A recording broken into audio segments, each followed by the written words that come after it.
Uh, I had to get the train from home and get into the 138 bus. So the 138 bus, I just got in the footboard and suddenly this soul kicks me and I go down the pallang. Before the next bus, I say I'm gonna catch up this one. A few moments later. Get into the bus, I suddenly get this seat. Stop. Next, please.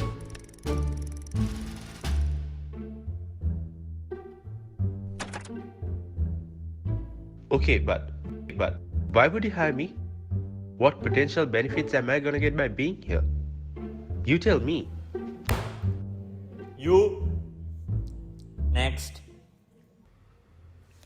Good morning, sir. Good morning. Please take a seat. Thank you. I am Natasha Pereira, an undergraduate at the University of Colombo, seeking a part-time role at your company. With 2 years experience at tutoring, I also possess all the qualifications needed for your job role. I'm committed, hardworking, and I will be an asset to your company. Wow. I'm amazed. I will get back to you soon. Still feeling not confident at your interviews? All speakers were bad at some point in their life. Take this opportunity to take that first step for yourself.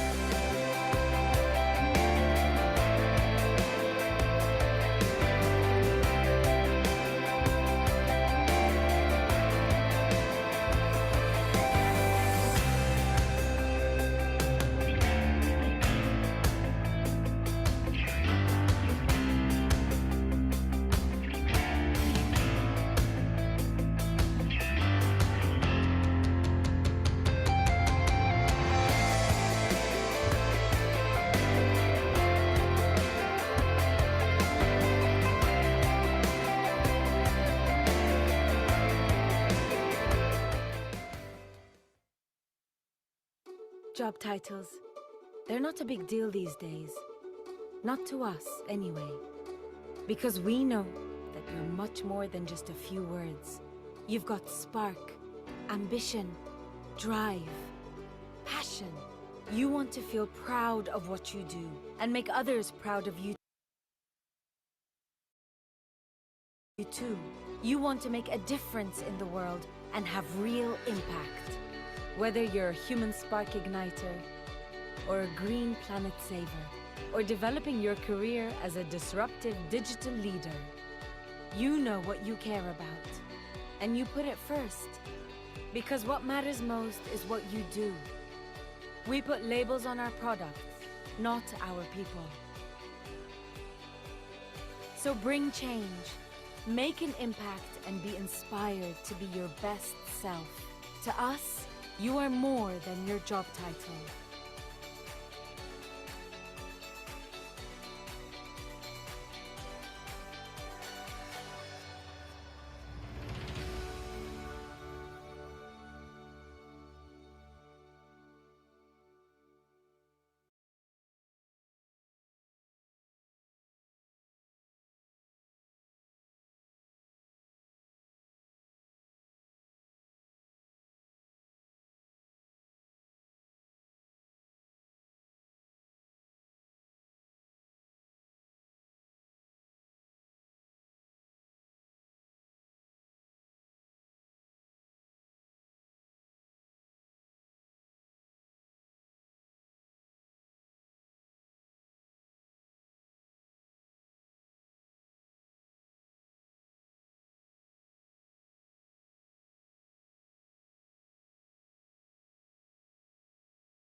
The art of communication is the language of leadership.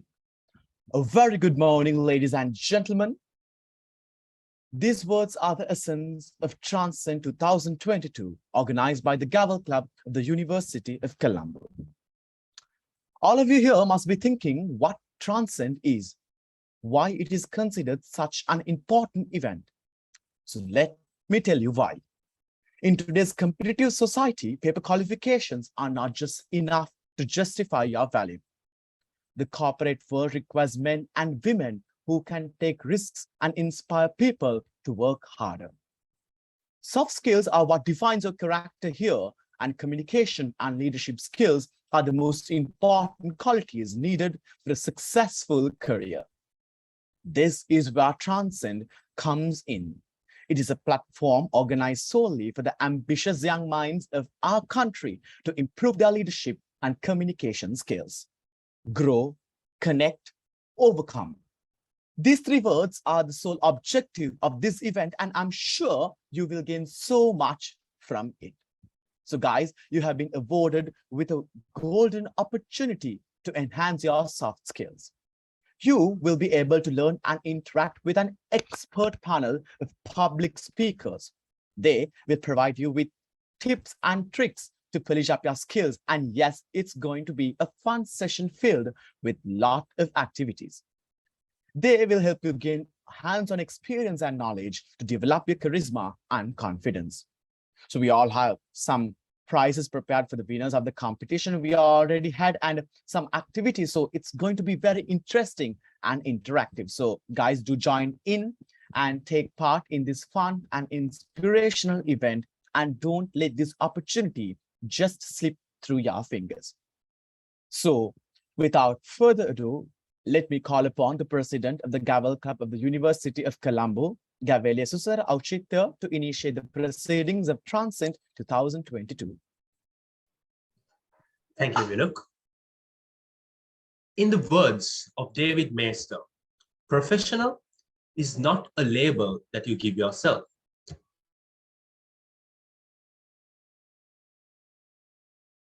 A very good morning to everyone who is present here today to learn the art of professionalism through networking, leadership, and effective communication. First of all, I would like to warmly welcome each and every one of you to our event today. After a long hiatus, I'm pleased to say that Transcend, which has chronicled huge success over the years, is being organized by the Gavel Club of University of Colombo for the third prestigious instance.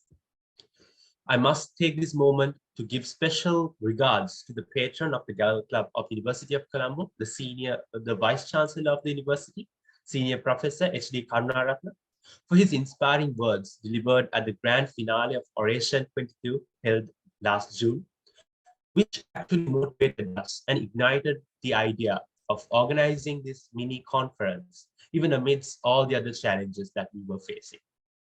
Without stopping there, our wonderful organizing committee went on to conduct a competition, of which the official results will be released today, just as we mentioned earlier.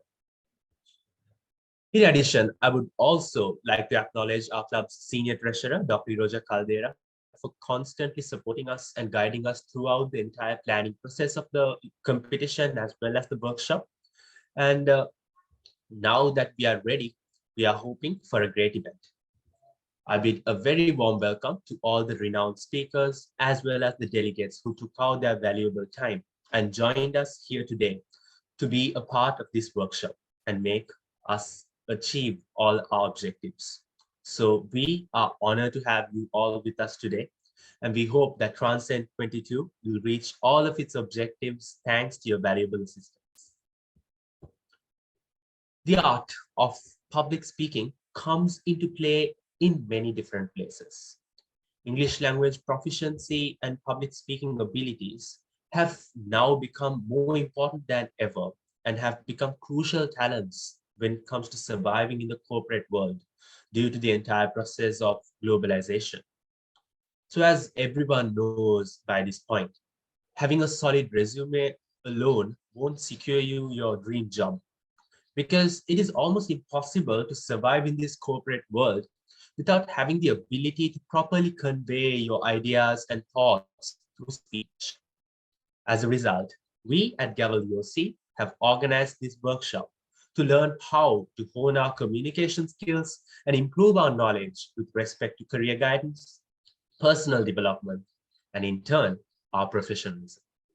So I'm extremely delighted to once again welcome all of you to Transcend 22, and I guarantee that the webinar series will be productive and worth your precious time. Thank you, and hope you enjoy the rest of the event. Over to you, Vinok.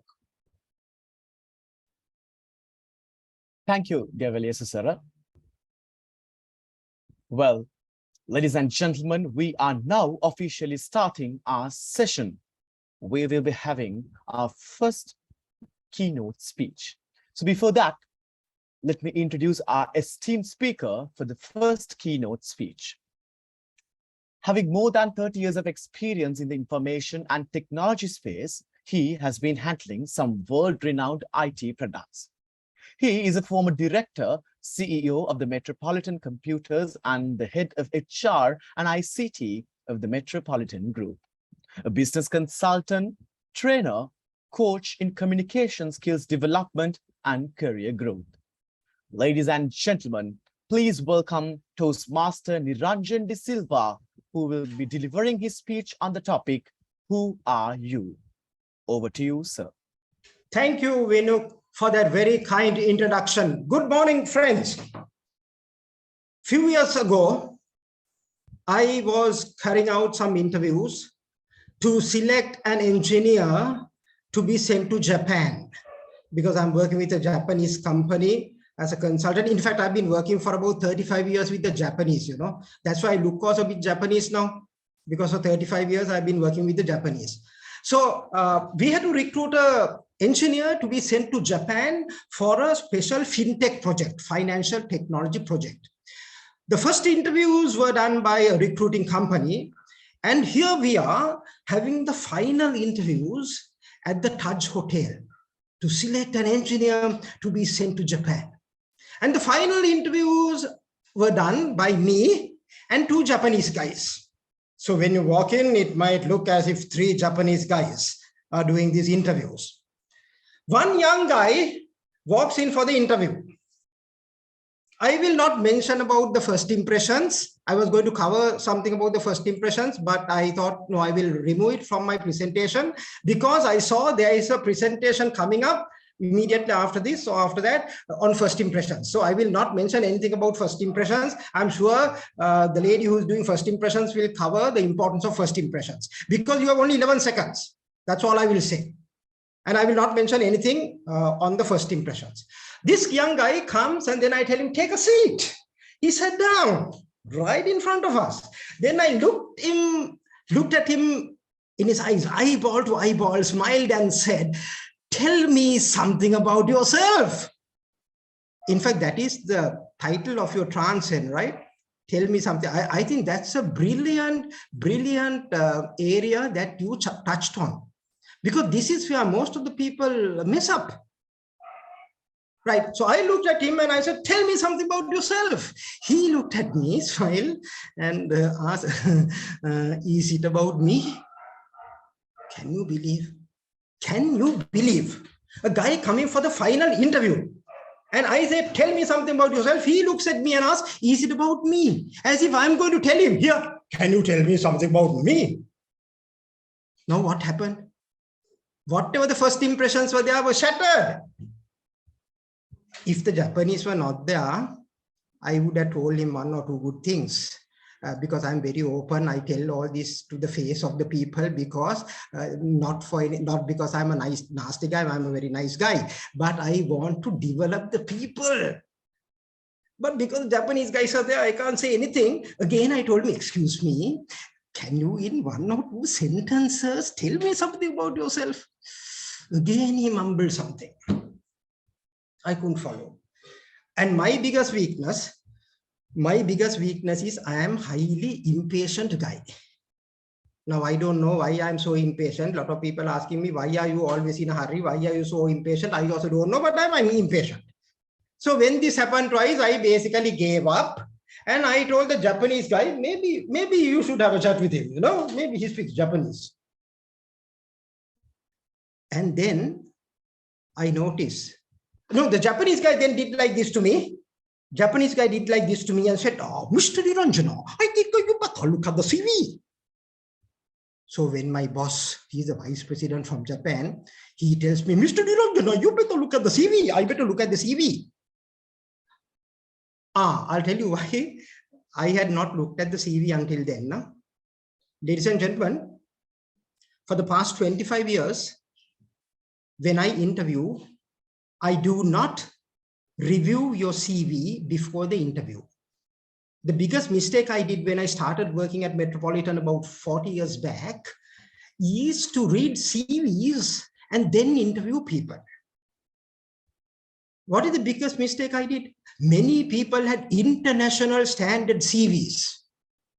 Unfortunately, the person was not international standard. Then I thought, no, I'm not going to look at the CV. HR, human resources, training development, learning development, recruitment, you look at the CVs. But when a person comes to me, I will only look at the CV if I am impressed with the candidate. Keyword is impressed with the candidate. So now I don't read CVs. So this guy's CV I had not read. But when the Japanese guy told me, you better look at the CV. I better look at the CV. He's my boss. I looked at the CV. And got a shock of my life.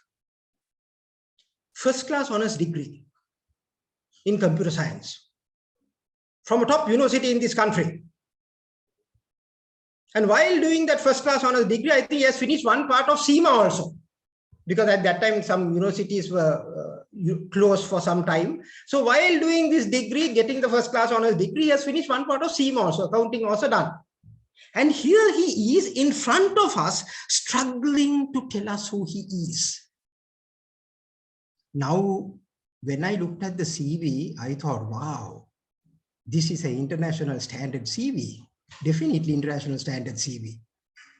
Then I told him in Sinhalese, ඔයාට පොඩ්ඩක් reception එකේ ඉන්න පුළුවන් ද පැයක් විතර මම මේ interviews ටික ඉවර වෙලා ඔයාට ඇවිල්ලා කතා කරන්න. Because I think the Japanese guys don't understand Sinhalese.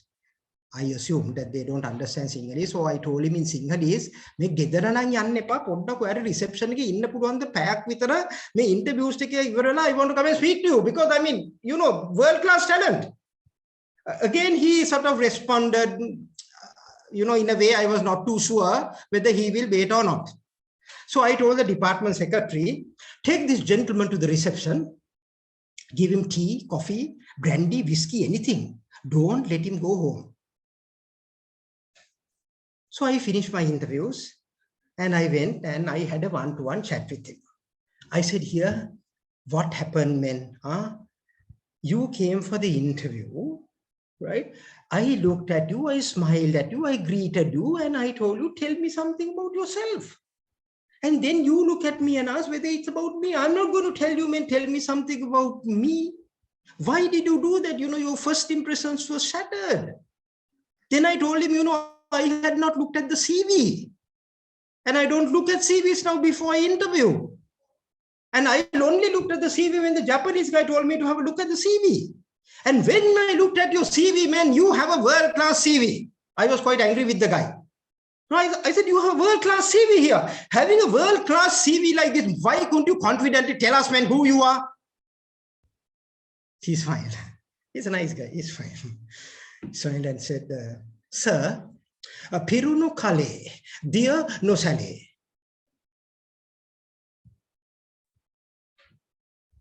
Now, I was speechless for a while. So I thought for a while, and I said, Mama කොහොමද දන්නේ ඔයගේ කලේ පිරීලා කියලා?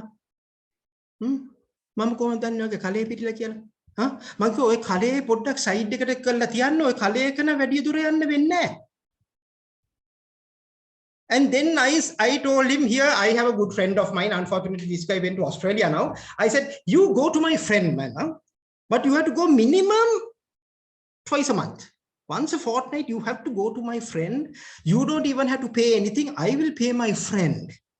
But please go to my friend and develop your communication skills. So he started going to my friend. I told him, otherwise you're not getting anywhere with this Kale. So he started going to my friend. Now I'm getting an update from my friend regularly here. How is Mr. Pirunu Kale getting on? I call him Mr. Pirunu Kale still.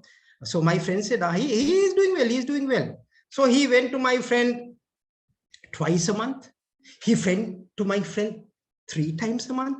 He went to my friend once a week. Religiously followed that program for a few months. And then about 5 months later, he gives me a call. He gives me a call and says, Mr. Niranjan, your friend. I said, Mr. Pirudugale, how are you? Sir, good, sir, good, sir. Good, sir. Sir, calling you to give some good news, sir. I said, what is the good news? He said, sir, can you remember when we met at the Taj? I told you I was working in that software company. No, he was working in a software company.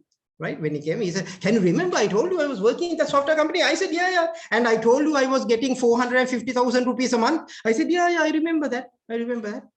Sir, how much, sir, do you think I am worth today? No, see the guy. I said, I don't know, man, because your color is full, no. He said, sir, today I am worth 1.5 million US dollars. And then he told me that while he was working in that software company, he had a small startup. While working in the software company, he had a small startup with 3 of his friends.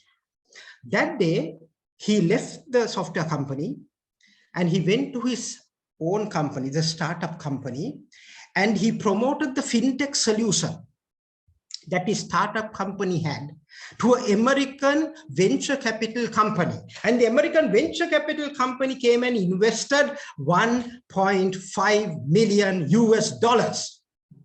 And then he told me, Mr. Niranjan, thank you very much for helping me to develop my communication skill. Because if I had not developed that, sir, I'll be still working for 450,000, 500,000 rupees. No, sir. Today I'm worth $1.5 million. Same man, same person, same qualifications. Earlier worth 500,000 Sri Lankan rupees. Today worth 1.85 million US dollars plus. What's the difference? What's the difference? The difference is you build up your communication skills, and with the communication skills comes a self-confidence, and with that self-confidence comes a leadership skill. Everything that you learn in the university, all your degrees, BSc, honors, first class, PhD, MSc, whatever, do you know how much it's worth when you get into the corporate sector? Do you know how much it's worth as a percentage? I was informed that there is no Q&A or no interaction. I prefer to have had some interaction because I don't get opportunity to connect like this. But since they said, no, it's just one way communication, so it will be just one way, right? I'll tell you, ladies and gentlemen, even if you have a first class honors degree, as a percentage, it's only worth 20%. 20%, that's it. Because right now, I am in discussion with a multinational company setting up the operations here, headquartered in Germany. And we have to recruit 3 vice presidents. It's a full technology company.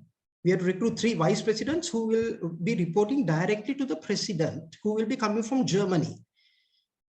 And the interview guidelines have been sent to us from Germany. So I went through these interview guidelines, and every person, when they come for the interview, we have to give them a score out of 100. So there's a scoring sheet for every person. And the total score adds up to 100. There will be 5 of us. 5 of us in the interview panel. I don't know who the other 4 are. We have to rate the candidates individually. And the people who get the highest scores will be called for the next few interviews to be finalized as vice president. Now, right on top of the scoring sheet is what they call academic qualification. And that is the easiest for us to judge, because we don't even have to speak to you. When you come, all we have to do is look at the academic qualifications you have, and they have sent us a nice chart. If you have this qualification, this is the score. And right on top of that chart, because it's a technology company, it says BSc Honors First Class in Electronic Engineering or Computer Science, and an MBA, Master of Business Administration, not member of Badminton Association or anything like that, Master of Business Administration. So first class honors degree in computer science or electronic engineering and an MBA, do you know what the score we can give you? We have no flexibility because the chart says if you have MBA and a first class honors, this is how much. And ladies and gentlemen, it's only 20%. Of course, the entry level is a BSc degree in electronic engineering or computer science, and that is only 11%. So I thought this is very low. And I called the German guy and I gave him a full Toastmaster argument. I said, you know, the students in Sri Lanka, they undergo so many problems. This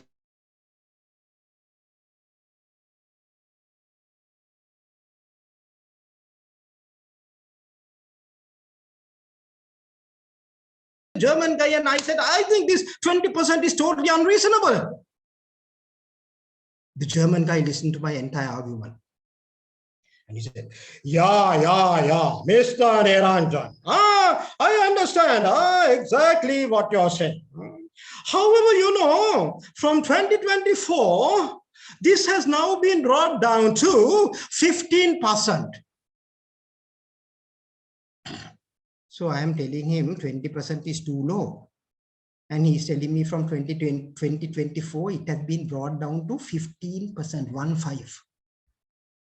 Then he told me a very interesting thing. Mr. Niranjan, you know, you have to understand, you know, these academic qualifications people have, it only opens the door. If they have the qualification, the door is open. If they don't have the qualification, the door is closed. But once they come in, it is definitely not worth anything more than 20%. That's it, full stop. So then the question, ladies and gentlemen, if a world-class qualification is only worth 20%, where does the balance 80% come from? Where does the balance 80% come from? I would say, in fact, that was there in the introduction. I agree with that. The balance 80%, I would say, is what we call soft skills. So 20% is all your academic qualifications, MSc, PhD, BSc, honors, everything that's there, right?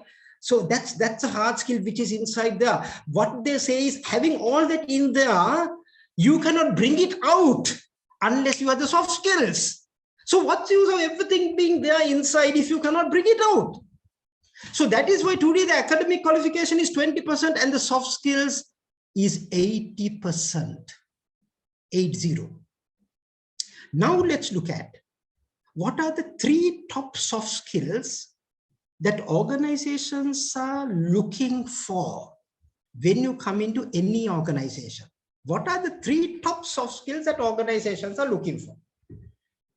First skill that they are looking at is leadership skill.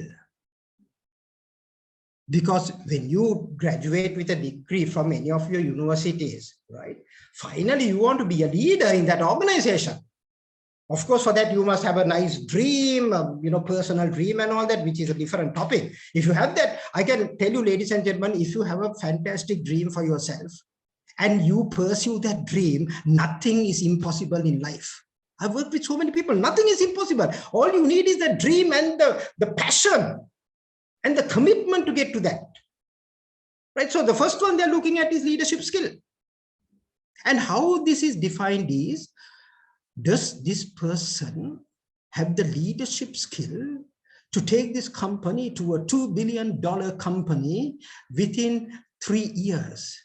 Does this person have the skill to inspire people and breathe life into people? Inspire people and breathe life into people. Now, how can you inspire people and breathe life into people? Tell me something. I mean, if you have to inspire people, because, I mean, if you're a leader, you have followers, no? If you're a leader, you have followers. I mean, some people think they are leaders, but then they look to see no followers. So then you are really not a leader. You think you are a leader, but you are not a leader because you don't have followers. A good leader has followers. And to get followers, you have to inspire people. You have to breathe life into people. Ladies and gentlemen, how can you inspire people? How can you breathe life into people? Can any of you just unmute and just respond with one word? I'll wait for 2 seconds. If there's no response, I'll move on because I don't know whether I'm breaking the rules. Okay, there's no response now. So that means I have to keep on talking. You know, it's a bit boring to just keep on talking. Communication is normally 2-way, 3-way, 4-way, but doesn't matter. Ladies and gentlemen, there's no way that you can inspire people and breathe life into people unless you can communicate effectively. I did a research when I did my MBA at PIM, Postgraduate Institute of Management. And I found that all the people who had exceptional communication skills and they were in business, they became business leaders. All the people who had exceptional skills and they were not in business, some of them became terrorist leaders. Not even terrorist leaders have exceptional communication skills.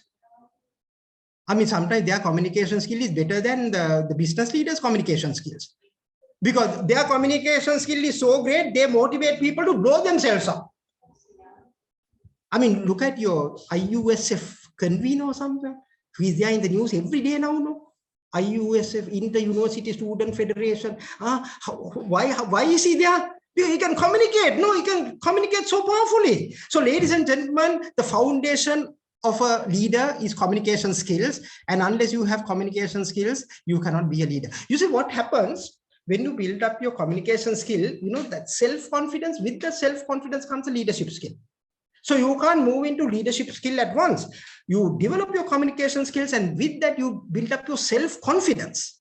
With that self-confidence comes the leadership skill. So it's a sort of a 3-way approach. So the top soft skill that they're looking at is leadership skill, and foundation of leadership skill is communication skill. Second top soft skill that they are looking at is motivation skills. Can this person motivate the entire team to achieve a higher level of performance? That is how it's felt out there. Can this person motivate the entire team to achieve a higher level of performance? Now, if you have to motivate your team members to achieve a higher level of performance, what is the skill that you need? You have to motivate. You have to motivate. If they are delivering 100 million a month now, you have to motivate them to somehow deliver 120 million a month, 140 million a month. Motivate them. Charge themselves. To charge them up. Motivate them. So what is the skill you have to motivate your team members?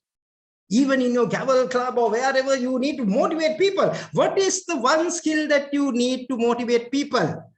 Ladies and gentlemen, I can't think of any other skill other than communication skill. Say, for example, say month of June. Assume that I had a brilliant month of June.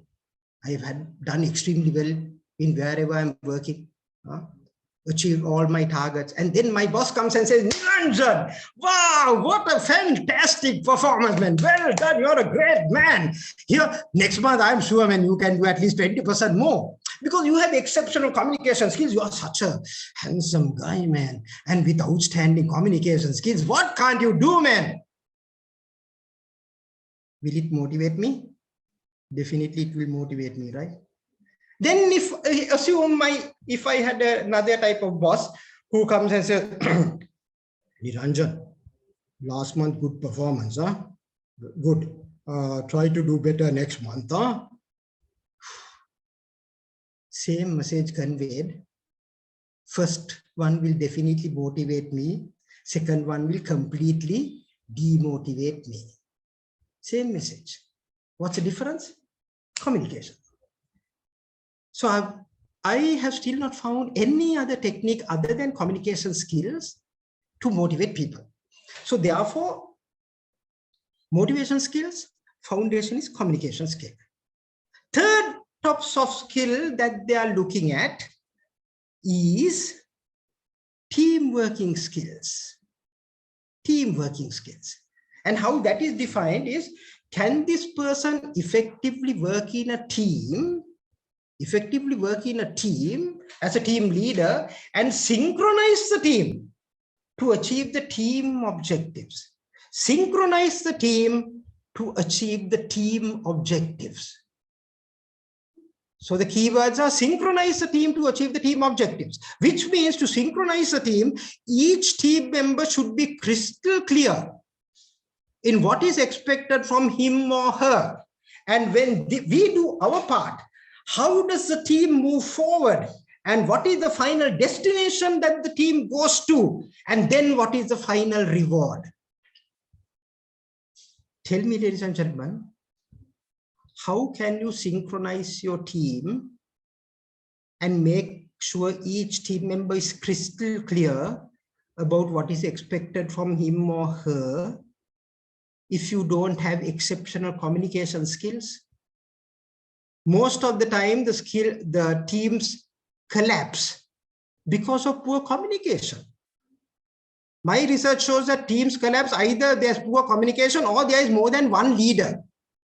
In a team, at any one time, ladies and gentlemen, there can be only one leader. See, even in our cricket team, captains change, but at any one time, you have only one captain. No, imagine if you have 2 or 3 captains. So first one is one team, one leader. But you might have one team, one leader. And then if you are the leader, you have to synchronize each team member, motivate them, make sure very clearly where they're going. And once we get to the final destination, wow, what is the final reward?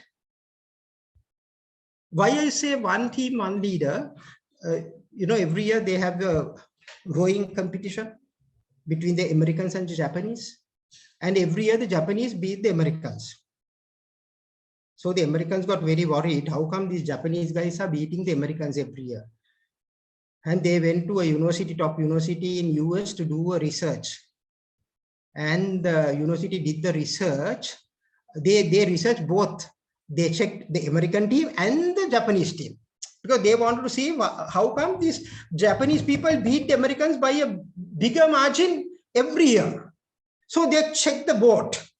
They checked the boat and there was nothing, no significant difference in the boat. There was no significant difference in the way that you row the boat. They checked the fitness level of the Americans and the Japanese. There was no significant difference in the fitness level of the Americans and the Japanese. And the research checked everything. And finally, the research finding, you know what it says? It says there was not much difference in the boat, the fitness level, or the oars that they row the boat. But the only difference is in the Japanese team, there was one leader. In the Japanese team, there's one leader and 6 people rowing aggressively. In the American team, there were 6 leaders and 1 person rowing. So ladies and gentlemen, that is the problem. If you have 6 leaders and 1 person rowing, that team cannot succeed. One team, at any one time, one leader. Arjuna Ranatunga, Sri Lanka's cricket captain who won the World Cup for Sri Lanka. He made a presentation many years back. And he said, when we were playing for the World Cup, I got a very good team. I selected and I got a super team. And when I got this team, the first thing I did was I studied my team members inside out. I studied my team members. So first few months, I just studied my team members. I studied my team members so well that I knew my team members as well as their mother or father. And because I knew my team members so well, some of them used to come to me, not only with cricket problems, even with personal problems. Because I was so close to them and I knew them so well. And then he said, when I studied these team members, I noticed some of my team members were very, very sensitive, very sensitive. And there were some other team members, complete opposite, very, very aggressive. And then he said, now assume we are playing a match. We are playing a match. And the guy who's bowling makes a small mistake. Now I know he's a sensitive guy. So therefore I will go and tap him on the shoulder and say, Malli, potak dakuning daan. sensitive guy, no? So that's how I talk to him. Then assume the guy who's boarding is an aggressive guy. The guy who's boarding is an aggressive guy and he does a mistake. He'll go and say, Yako, koi to demme dhaku nen daapang.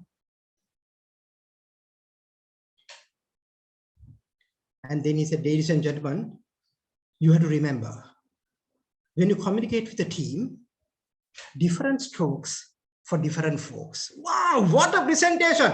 We are talking about attention grabbing, opening, well-structured body, memorable close at Toastmasters. Arjuna Ranatunga's presentation, ladies and gentlemen, when you communicate with a team, you have to remember different strokes for different folks. What does it say? When you communicate with people, you have to know how to communicate with them. So that's about it. Out of that 80% of your net worth, about 70% comes from these three top soft skills that they are looking at. Leadership skill, foundation is communication skill. Motivation skills, foundation is communication skill. Team working skills, foundation is communication skills. Therefore, there's absolutely no doubt. 80% of your net worth comes from communication skills. And when you develop your communication skills, you really bring out who you are. Thank you very much for the invitation. My 30 minutes is up and my presentation is finished.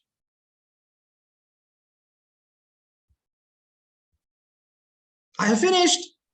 Wow, sir.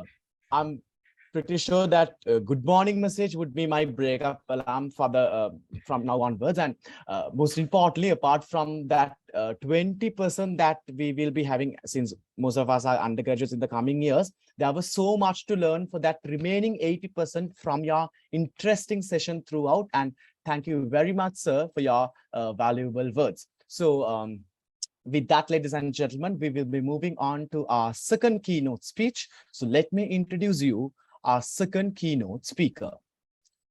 She is a quality assurance analyst at London Stock Exchange Group, a Toastmaster and a blogger. Moreover, she was the president of the KDU Toastmasters Club during the term 2018 to 2019 and has won several public speaking awards, including Division M Championship International Speech Contest 2019. Ladies and gentlemen, please welcome Toastmaster Sanara Premratna, who will be delivering her speech on the topic, First Impressions Count. Over to you, madam. Thank you very much, Vinuk. Let me tell you a little bit of how I started my icebreaker speech. This is how it went. One sun, 9 planets, 1997, 9-9. And I got stuck. My icebreaker at Gavel Club of Holy Family Convent, Bambalapitia, and I got stuck. But I don't know if it's just Toastmasters or how kind the evaluators are. My evaluator came up and said, Sanara, well done. I love the way you opened your speech. Now that itself was a motivation, but it was later that I realized that my attention-grabbing opening was what made my evaluator and the rest of my members laugh. And I made sure I used that opening for my icebreakers when I started Toastmasters and even for today's session. Did you know that just the first 7 seconds of your speech can do a difference? Well, that's because it only takes 7 seconds to create a good, lasting impression. Yes, just 7 seconds. Might seem unfair, but just think about you, how you judge a person. First, with their appearance, with the way they look, if they are friendly, all that, we judge people even before they start to speak. So an impression is simply an opinion or a feeling that you have on someone or something before you get to know that person or the thing. But a first impression is something that comes immediately before even thinking through. And that's why it is very important to have a lasting first impression. Now, how can we have a good impression, a good first impression, especially when going for job interviews? The first thing that I would like to focus on is your appearance. Starting off with appearance is the way you dress. Now, you don't have to wear really fashionable or expensive clothes, but to have a neat attire, to be well groomed, starting from your hair to the way you dress, and everything should be pleasant, not expensive, but pleasant for the person who's interviewing you. And also, different companies may have different attire. For example, your interview can be at a startup or at a well-established company. I mean, both opportunities are great, but you have to know what you want to wear if you're going for a startup interview or for a well-established interview. And also, the second thing that comes with appearance is your facial expressions. When you meet your recruiter, always smile. Not just the recruiter, but anyone for the very first time. A smile can take you along. Now, I can tell you a story of a wedding I attended a month back, and I was invited from the groom's side. So I did not know who the bride was. So I went for the wedding, had a little chit chat with the people around. But when it was the time for me to meet the bride, I congratulated both the bride and the groom, but the bride seemed to be just staring at me as if to ask, who are you? And do I know you? Of course, she doesn't know me because I'm from the groom side. But as a bride, it's always nice to smile and to respect the people who are there at your wedding.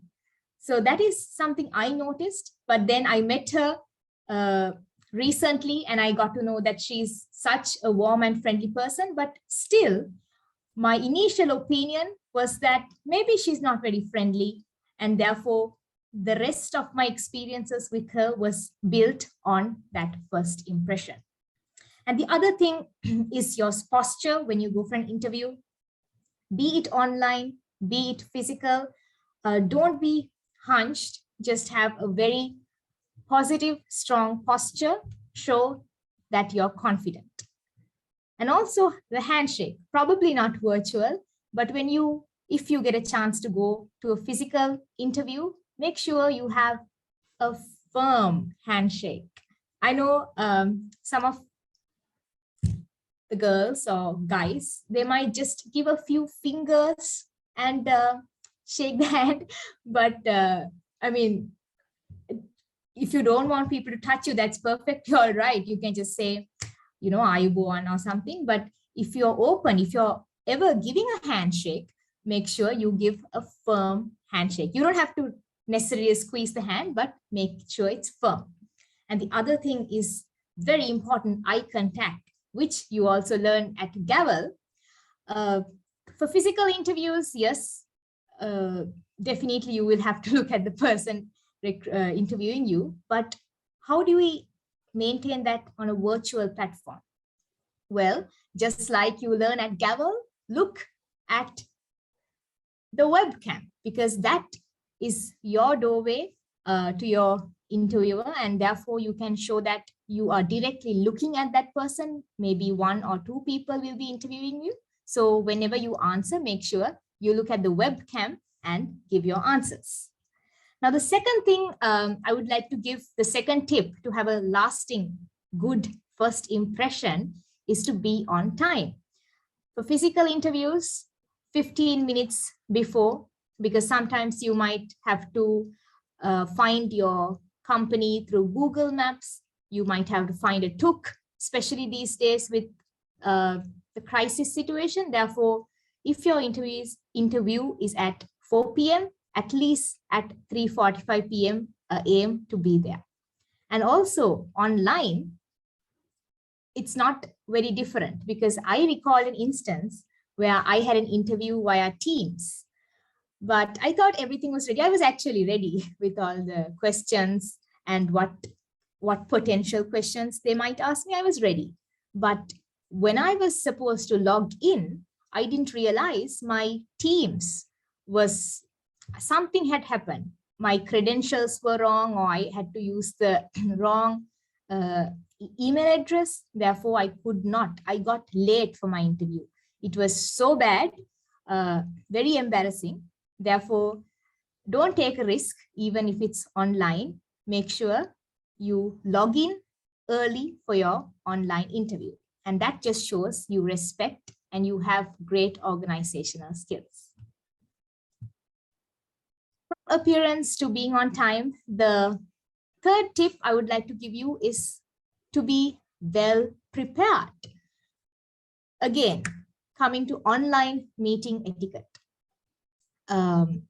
If you're at home, if you have to have your bedroom or your meeting setup, your background well arranged, and have a good, stable power supply. Also, uninterrupted, strong Wi-Fi. And if you have any other friends or family in your house, just tell them to not use maybe your connection for that time period where you're having the interview. Therefore, it won't be uninterrupted. And if you get the interview scheduled from your recruiters and you know there is a scheduled power cut, please inform them that you want to reschedule your interview. Also, dress well. And if there are any friends or family at home, tell them, please don't come barging into the room while you're doing the interview. And if it's a physical meeting, yes, you have to get to know your logistics and be well prepared for that as well. The next thing is prepare for potential questions. I mean, if you're applying for an internship, say a software engineering internship, if you just simply Google questions for a software engineering internship, there is so much, even on YouTube. So those are fixed questions, and you will realize when you go for the interview that most of the questions are very similar. They might ask about your final year project, what programming languages you are familiar with, so on. So those kind of obvious questions for your role, you can simply Google and get ready with it. Also, research about your company, and if there's a possibility, your interviewer, if the HR sense that this particular person is interviewing you, you can simply go on LinkedIn and check the profile, what's his position, because just as you research about the company and the interviewer, they will research on you as well. So it's always two-way. And that leads me to the next point, which is for you to have a very good, strong online presence. Because, for example, if they Google Saneru Akaravita, and they will always think of, before going for the interview, what sort of results will show. And if the first thing that appears is Saneru dancing for a TikTok, there will be a problem there. So make sure your social media platforms, pages are well updated with the relevant information you want your company or your recruiters to know. And the other tip I follow when being prepared for interviews is mock interviews. It's okay to have a mock interview. Sometimes you might have seniors at your university working in that particular company. You can say, Ayaki, can I have a small interview, or can you guide me to a person who can interview? Just a small mock interview so you can get ready. And when you go for the real interview, it will be much easy. From appearance to being on time to being prepared, the final thing, one of the most important things, is when you start to speak. Most people think the first impression is the first word you uttered. But no, just like evaluations at Gavel Club, the evaluator will evaluate from the moment you walk on stage or the moment you come on screen, but not with the first word you utter. Therefore, even in an interview, to speak confidently and answering to the point is crucial, because the magical question, even you have submitted some videos for the magical question of tell me about yourself. When the company asks that, the obvious thing that you might think is, why are they asking about me? It's already in my CV. My details are there. My professional qualification, extracurricular activities, or everything is there. Why are they asking me again? It's simply because they want to know what you can give back to the company. Well, they don't want to know your entire life story about, your entire life story, your hobbies and everything. It's fine to mention those, but the real thing they're interested is what you can give back to the company, how you can solve problems in the company.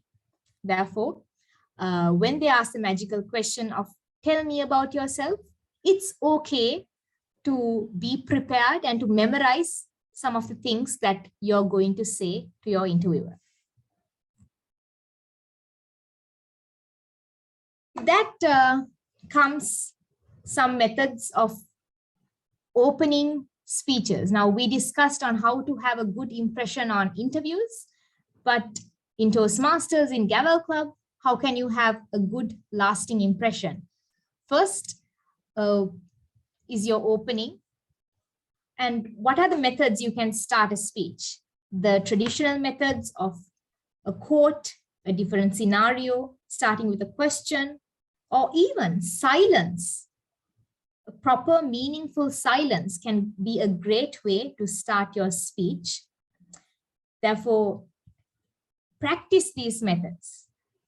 And when you're starting your speech, to really take control of your speech and to make sure the first few seconds you get the attention of the people. So these are some of the ways you can open your speech, by a quote, a scenario, a question, or even silence. And there is definitely so many other ways. But what are the things not to do or to avoid when starting a speech?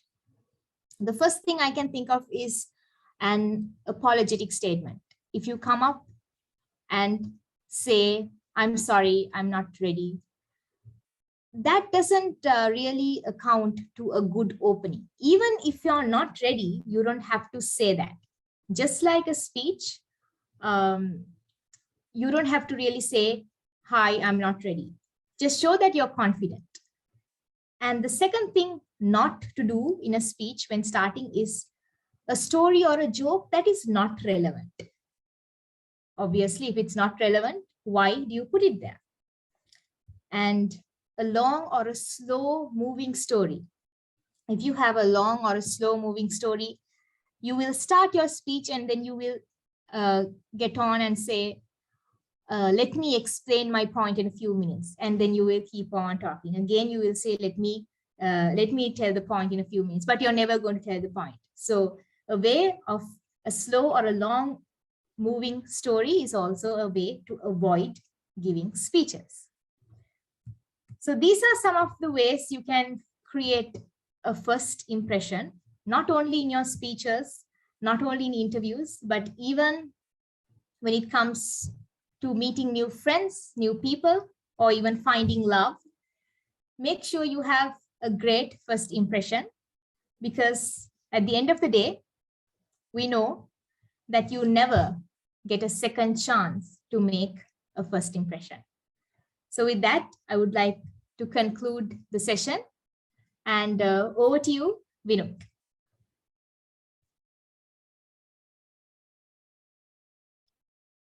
So, guys, y'all might never have thought how this first impression matters so much in your lives. And thank you very much, ma'am, for this interesting session, and hope the people who are joining with us, the audience, would have gained so much from your interesting session. Thank you very much again. So with that, we are now moving on to our final keynote speech of the day. And ladies and gentlemen, I have the pleasure in introducing you to our final keynote speaker. He is the CEO at Sunshine Healthcare Limited, and he has more than 30 years of experience in the industry and currently a doctoral candidate and possesses an MBA carrying Chartered Marketer, Practicing Marketer, and Distinguished Toastmaster titles. Please welcome Distinguished Toastmaster Thirusandan, who will be delivering his speech on the topic From a Medical Rep to a CEO. Over to you, sir. So, ladies and gentlemen, we are all born. And one thing certain in today's world is the certainty. One thing which is certain for sure is one day we'll all die. So for me, from the time you're born, from the time till you're dead, this gap, meaning B to D, is time management. People attend seminars on time management, what to do, how to do, all that is fine. For me, what you do from birth till death is time management. So I would like to share my experience, my 30 years of work experience in 30 minutes. Now that's a challenge. 30 years to speak in 30 minutes is a challenge. So I am going to fast forward a lot of things and squeeze in a lot of things and tell things in a summary. I was delighted to hear when my friend Niranjan said, if you dream, there's nothing impossible. I repeat, if you dream, nothing is impossible. Why? For me, unfortunately or fortunately for me, that dream came at when I was 19 years. So 19 years plus 30 or 31 years, you all can guess my age. Yes, you're right. 19 years, 31 years experience. Your guess of my age is correct. Coming back, I did biological subjects, botany, zoo, physics, chemistry for my A levels. I got through all my 4 subjects, but was not good enough to select for medicine. I mean, you all are all undergrads and in university, and today we have many choices for us to pursue our degree. But for me, those days, either you become a doctor, lawyer. I mean, these were things put in our mind. Unfortunately, you become a doctor, engineer, lawyer. If not, I don't know. Sorry, your future's gone. I mean, that sort of thing. You got to become one of the 3. So I was in that mentality. So since it was not adequate to enter the University of Peradeniya, I thought, let me study hard for my second choice. And I started studying 16 hours a day. 16 hours a day. Only till March, till the big match. Trinity St. Anthony's big match. Following day, I walked in home and said, my father, I'm not going to repeat. My father always said, hey, after 20, either you got to study or you got to work. So fine, obvious choice, I'm going to work. So look for jobs. I'm going to fast forward. Otherwise, I need 30 hours to tell my 30-year story. So try to stop in 30 minutes. I'm going to fast forward as I mentioned. Went for my first interview. So I selected, okay, not a banker, not an accountant, which were other choices to improve yourself in life. At that time, when I was a 19-year-old, those were choices I had. I thought now, accountant is not going to work. Banking is not going to work. Let me get into marketing. And in marketing, there were consumer marketing and there were medical marketing. And medical marketing, hey, I wanted to become a doctor. The medical marketing, the medical reps looked so flashy. In fact, they look better than the doctor. I'm sorry if there are any doctors, I hope I'm not antagonizing. At that time, for my eyes, they look better because they went in flashy cars. They sat and had a one-to-one discussion to see they were selling pharmaceutical products and looked very flashy and lucrative. So I thought I'll go there, did my little research. At that time, it was Hema's Lanka Medical, which is Sunshine now, and Glaxo were the company, and Glaxo were the #1 in the pharmaceutical industry in Sri Lanka.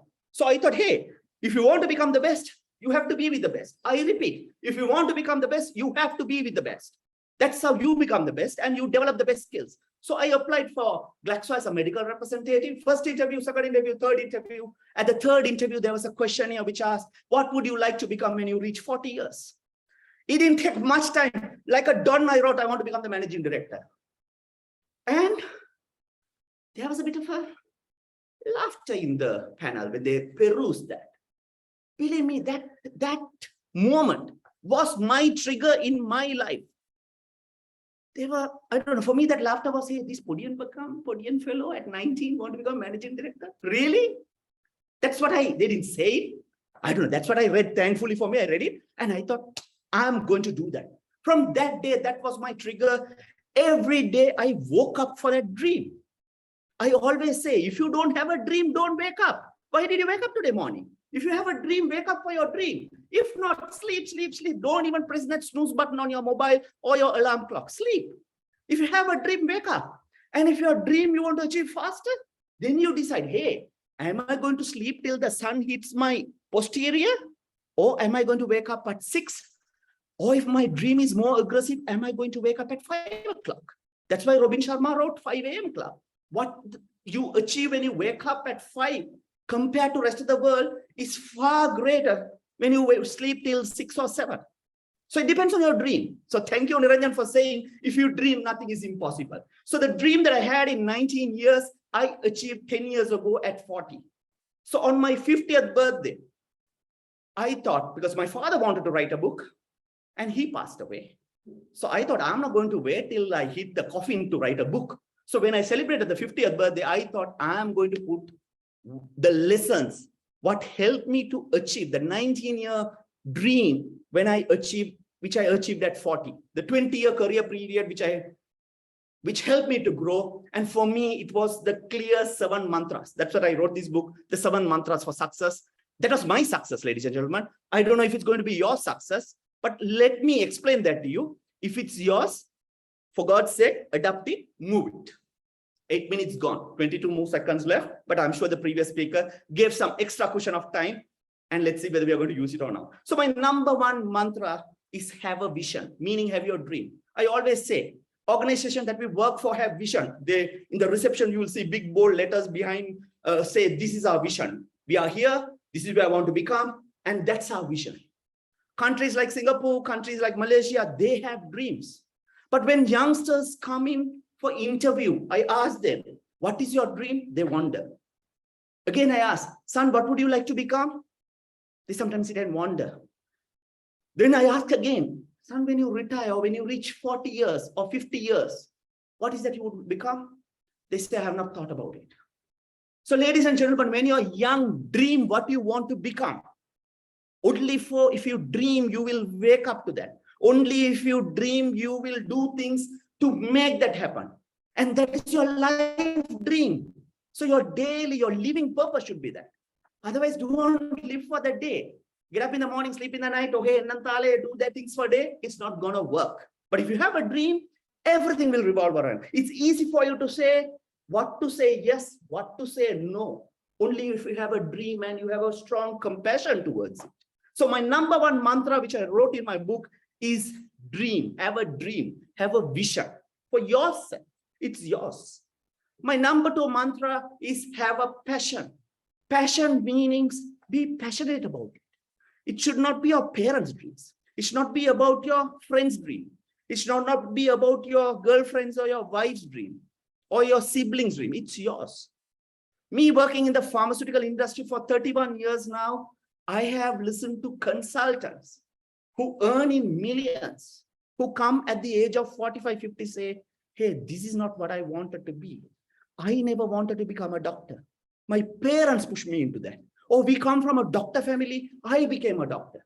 I wish I'm an artist. I wish I'm a teacher. This is what I like. So you cannot afford to bring this thought at the age of 45, 50.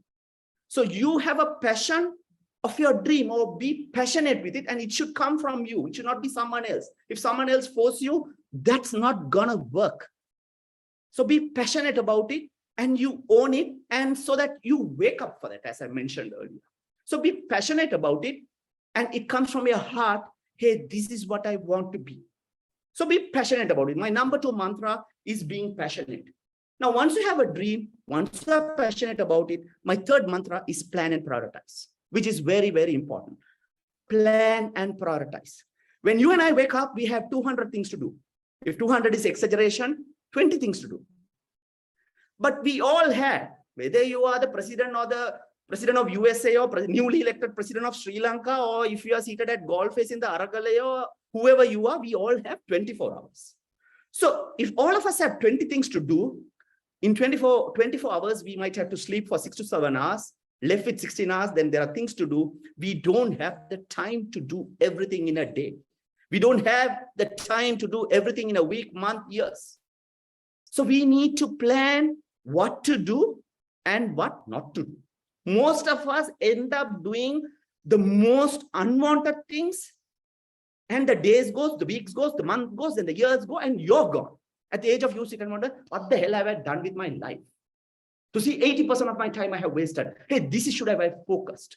This is where I should have spent my time, which is my core strength. This is where my happiness is. So when you get it right early in young days, who you are today, plan and prioritize and say, out of the 20, these are the 4 I'm going to do. These are the 16 I'm not going to do. Or these are the 7 things I'm going to do. And these are the 13 things I'm not going to do. It's very clear, which should be linked and aligned to your vision. Then you can learn to say no. So for me, at the age of 19 years, becoming managing director at 40 was the plan or the dream. So when at 20 to 30, being medical reps, when you go outstation, people used to party, people go on trips. For me, all that was no. Why? I had a dream to achieve. And planning means, hey, I didn't go to the university. I need to plan my education. So my plan was before 25, I need to do my equivalent degree. So I did Chartered Institute of Marketing, UK. And at 24, my plan was to finish within 25 and achieve 24. At 30, I want to do my MBA in a recognized state university. I was very clear. So I have to work with that plan and I have to prioritize that plan. So when others had a plan, others had a trip, when others bring a bottle here, come, let's have a drink and let's party, I had to slowly move away because I had a plan. So I had to say no for that. Weekends when people were dancing and socializing and going on trips, I had to move away and give priority for my MBA. And people told me various things, nasty things, but it doesn't matter. Fast forwarding myself to 40 years, I'm happy I said no to them. Today, they are not part of my life or they are not my Kalyana Mitras. So what I said no, what I planned and prioritized, it helped me. So you too, sometimes it may be difficult for you to say no. My parents, or they are my uncle, aunt, how to say no? Hey, are you going to live his dream or her dream, or are you going to live your dream? If it's your dream, you take the decision. You have to take that call. Am I going to do this or not? There are some time wasters who come and waste my time. Sometimes it can be as long, and it's the seconds which turn into minutes, and the minutes which turn into hours, hours which turn into days, and the days turn into week turn into months, months turn into years, and years turn into your life. We are talking about your life. So every minute you waste, you're wasting your life. Remember that. So you may say, hey, it's just 5 minutes. Let me take that hang-on call. No, cut it off. There are some time wasters. I get up and I stand up so that that person doesn't waste my time in my office. Why? When I stand up, he doesn't sit. So he can't have that 15 minutes unwanted chat. Or when people walk in, some people, I walk out consciously. Why? I don't have time to waste. So these are little tactics I follow, but you can have yours. But it's very important plan. I'm talking tactical things, but it's important you plan your life. Like I said, hey, 20, I'm going to do this. 25, I'm going to do my CIM. 25, I'm going to do my MBA. Before 20 to 30, I have to come to a senior manager position. Then I become at a general manager level. And at 40, I'm going to be a CEO. Write it down. 5-year plan, 10-year plan. What is you need to achieve it? What are the educational support you need to achieve it? What are the skills, knowledge, experience that you need to achieve them? Plan it out and go for it. Otherwise, you will end up, today you'll do MBA, tomorrow you'll do another degree, day after you'll do law. And like any other CV, you will have 10 qualifications. And some people with so many will not end up anywhere. So be clear, be focused. Like that horse that runs the race on that line, be focused. Hey, this is the line I'm going, which ends up in my dream, and go in that path. My number 4 mantra is change. Change is inevitable. People don't like change. So if you have to achieve your dream, you've got to change. 2019 or 2020, the COVID. So people still grumble, I'm working from home. Now the economic crisis, People are grumbling, no fuel, no file. Come on. Sit and cry for one day, but change. We need to change and move on. If you can't change, you're going to have a problem, because in life, the change comes from the environment. So if there's no fuel, true, you sit and grumble. But I have 4 methods how to overcome. I use public transport. I walk. Kandy, I am from Kandy. I take the train to come to Colombo and get back. Right? I use office transport. I use 3-wheelers. I also use the work from home option. Yes. Another example, there's no gas. People sit and grumble, hey, no gas, no gas, no gas. Fine. So I have this Daralipa at home. Of course, my wife managed it, not me. Right? You might have to cook everything at once. Or you might have to have your meal outside. Or you might have to combine 3-4 meals and have together. And with recession, you might have to cut down and plan out 2 meals a day.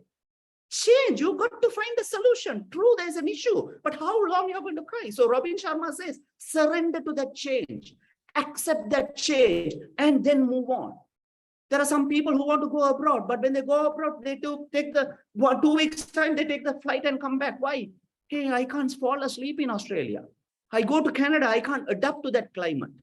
They speak of change from Kandy to Colombo, they can't shift. Some people can't sleep in another bed. Hey, I need that daddy to sleep with me. Without the daddy, I am not falling asleep. But they go and do change management lecture.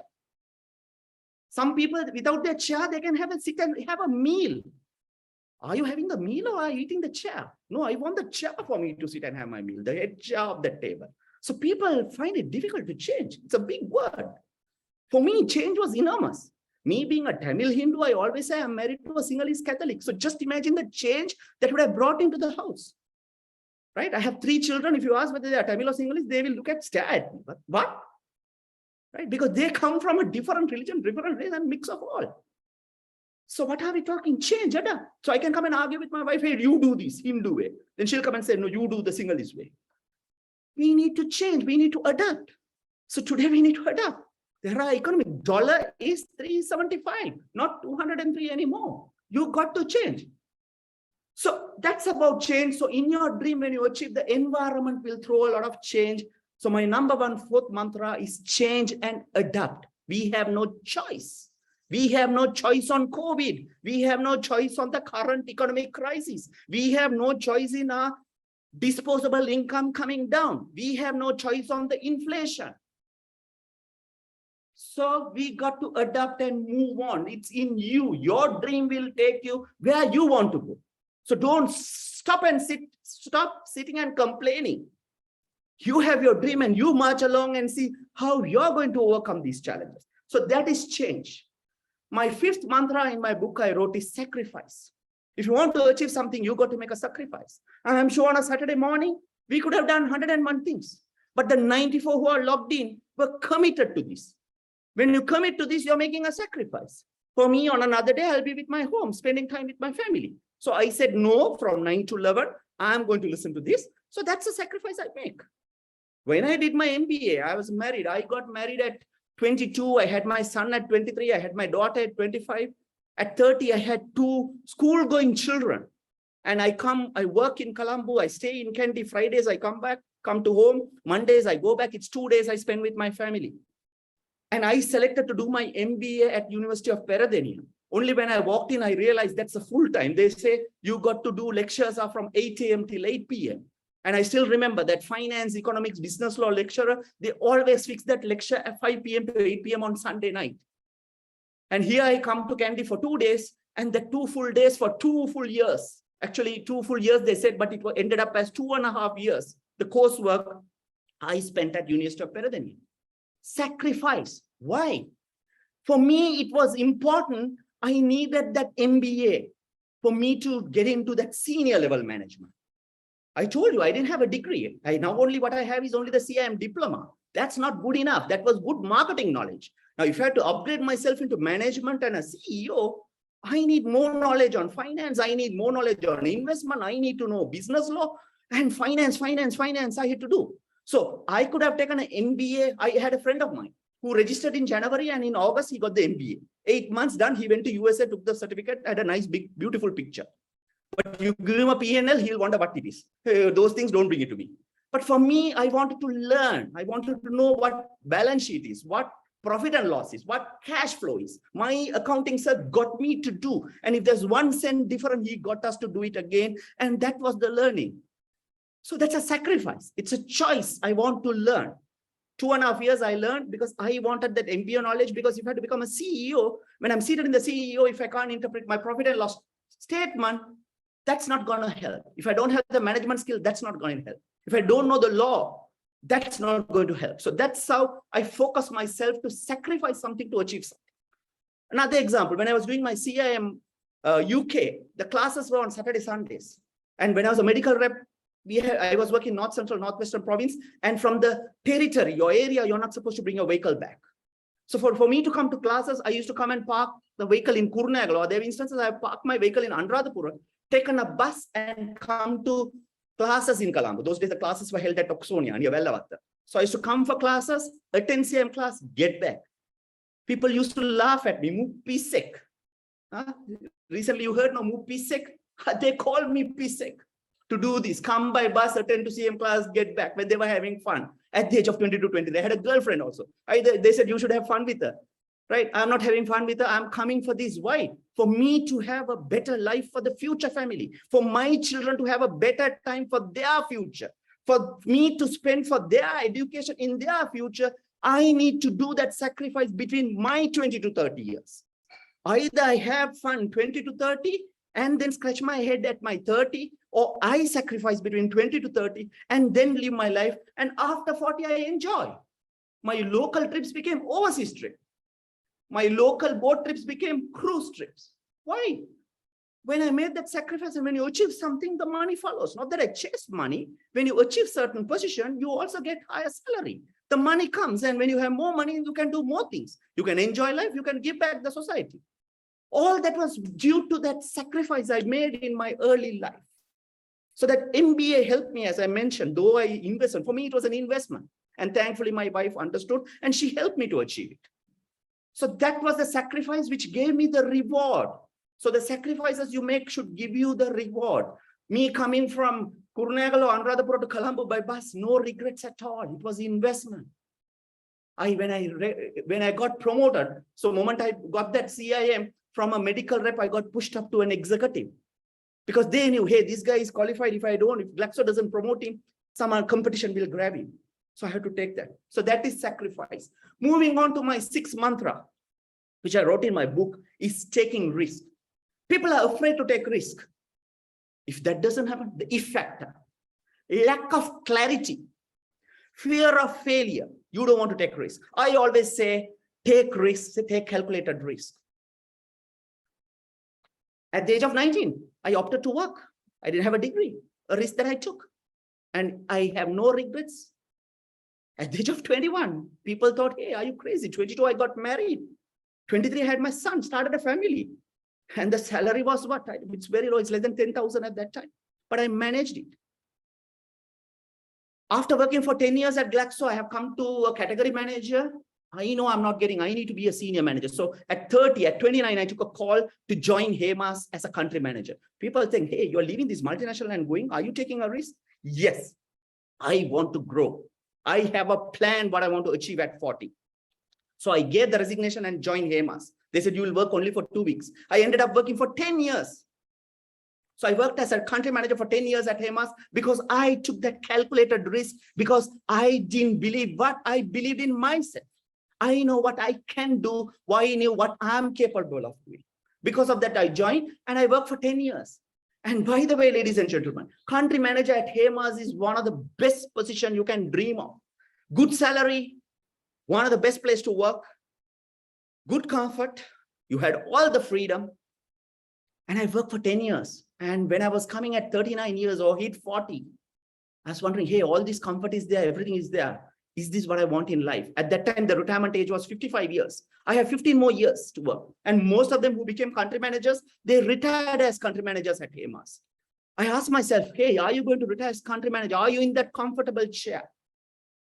At this point, when Mr. Dhammika Parrao, the valuable one, purchased Delmage, and the headhunter called me, Mr. Dhammika Parrao's headhunter called me and said, he is looking for somebody in the industry and he has shortlisted you and he wants to come. And in my final interview on In 2012, December 19th, that valuable one, West Tower, 29th floor, Mr. Damika Parra said, I have a vacancy for the entire Delmage healthcare cluster. And by the way, Delmage was not a healthcare company at all. And there were 4 SBUs and it was making a loss.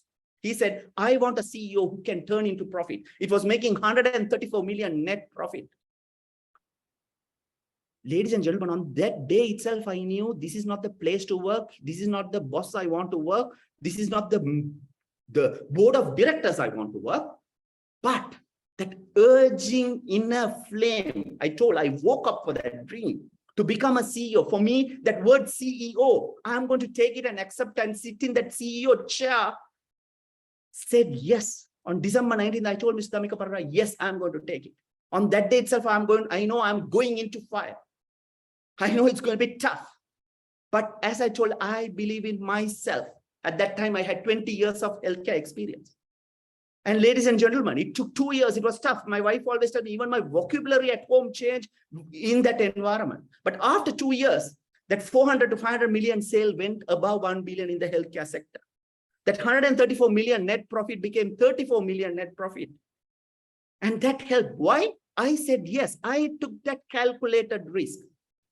So because of that, after 4 years, I was able to end up at Sunshine, which is anyway a healthcare company. If I didn't go there as a CEO, I will not be sitting where I'm sitting now. Today is the 30 billion, 40 billion organization is Sunshine Holdings. In that, Sunshine Healthcare is a big organization. So I got the opportunity to work for Sunshine Healthcare because I took that risk and I went to Delmage and upgraded myself from a country manager to a CEO. I was able to shift from here to Sunshine. Now see how that you taking calculated risk, you believing in yourself, you not having that fear of failure can help you to achieve your dreams. So it's because of that move, it helped me. And today I'm back in healthcare. I'm in medical devices. I have done pharmaceutical. And today, now my management said, hey, Sayandan, we want you to do the pharmaceutical manufacturing, which is the future of pharmaceutical industry. See how lives keep moving. And my final mantra is integrity. We as Sri Lankans, we are good at cheating others. In school, we cheat the teachers. While the teachers teach us, we cheat the teachers. At work, we cheat our boss. Sometimes when the boss is there, how we do things. When the boss is not there, what we do are 2 different things. At home, you do this to your parents sometimes. In universities, sometimes we end up scooting off or cheating all that. But I always say integrity is all about, for me, integrity is all about what you do when no one is watching. I repeat, what you do when no one is watching is integrity. Be true to yourself. So my final mantra is be true to yourself. Be true to that dream. The dream that you have, the vision that you have, be true to that. Don't ever let that dream down. Don't do anything against it. So once you articulate your dream, be true to yourselves. The integrity is all about that. Let anybody do anything. Don't worry about it. Be true to yourself. So ladies and gentlemen, this is the advertisement time. This book has all the mantra. The 30 years I have told in 30 minutes, and the 30-year story I have written it in 112 pages. So this is available at Vijitayapa, Sarasavi, MD Gunasena at 29. So for God's sake, don't spend 2,900. Reach out to Sankaj or any of the committee. I'll try to give it at 1,500, reaching your doorstep. So that's a little bit of advertisement on my book. But coming back, this book, I have spelled out the mantra. And if I may summarize in the interest of time, have a vision for yourself. Be passionate about your vision. My second mantra. Plan and prioritize how to achieve the vision. Change. There'll be environmental change thrown in. Be ready to change. Take risk. Take calculated risk. Make that sacrifice to achieve your dream and what you need to achieve in your life. Last but not least, have that integrity towards yourself. So ladies and gentlemen, if I may quote Stephen Covey, live your life, live, learn, love, and finally, when you leave this world, leave a legacy. When you go off, when you resign from university, they should say, hey, this was the brightest student we have, and he did very well. They should remember you. When you leave the organization, he said, hey, so-and-so did this and they should remember you. And finally, when you leave this world, people should be talking well so that they remember you. My 30 minutes is up. I started at 10 to, it's 10:32, 30 minutes. Start on time, end on time, live, love, learn, leave a legacy. All the very best to all of you. Back to you. So guys, remember, as Sir said, if you want to be the best, you have to be with the best and start dreaming from today onwards and be passionate on it. So thank you very much, sir, for your valuable advice and those wonderful words of inspiration. We had so much to gain from your wonderful session. Thank you again, sir. So with that, we bring an end to our keynote speeches. And once again, I would be thanking our keynote speakers, Toastmaster Niranjan De Silva, Toastmaster Sanara Premaratna, and distinguished Toastmaster Thirusandan for joining with us today. And your sessions were wonderful. So with that, guys, the organizing committee of Transcend 2022 wants to take a screening, and I humbly request you all to switch on your cameras for a few seconds, since we could take a screening. So the organizing committee will be working on it. So this will be for a few seconds. So please, all the participants are joining with us. Please be kind enough to switch on your cameras for a few minutes time, for a few seconds time. So we will be taking a screening.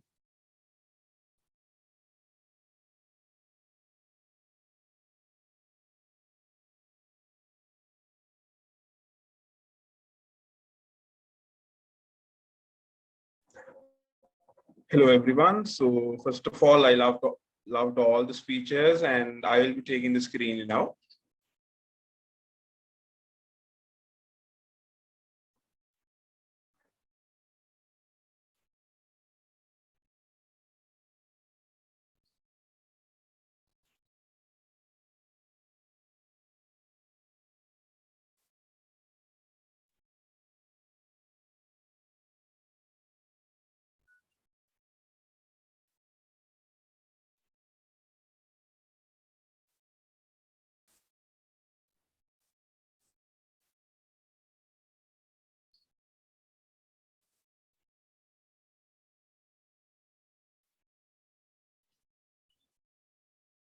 Okay, so on the count of 3, I will be taking the screening.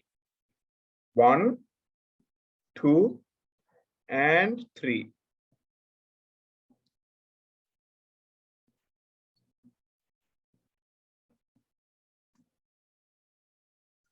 Just give me a sec. I'm so sorry, but there seems to be a small issue with my laptop.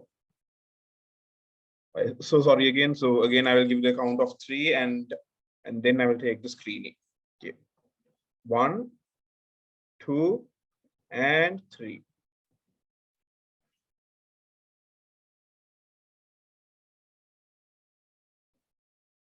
Okay, all good, and thank you, everyone. Vinuk, over to you. Right. Thank you very much, guys, for that few seconds time. So stay tuned, as we have gotten so much more planned. Right. So Transcend 2022 was organized in 2 phases, out of which the first phase was Tell Me About Yourself competition, and the second phase is this webinar, which you are witnessing right now. Now, we have been talking about interviews right throughout our keynote speeches also. Imagine yourself in front of an interview, in front of a panel. So what would be the first question? I'm pretty sure the first question would be, tell me about yourself. And yes, that was our focus for the first phase of Transcend 2022, where we gave the opportunity to all the undergraduates from the state universities of Sri Lanka to introduce themselves through a video clip. So out of those video clips, we have chosen the best self-introductions, which will be awarded in a short while. Right. So these winners will be receiving amazing scholarships from the Sri Lanka Institute of Marketing, if not SLIM, and also some special gifts from our distinguished Toastmaster Thirusandan.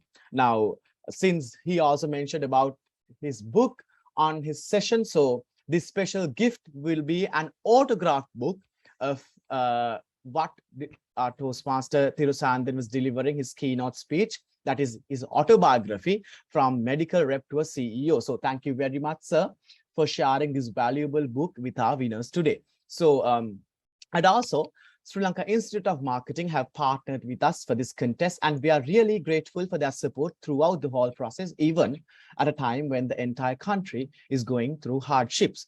And next, we will be inviting our representative from Sri Lanka Institute of Marketing, who now will be addressing this virtual gathering.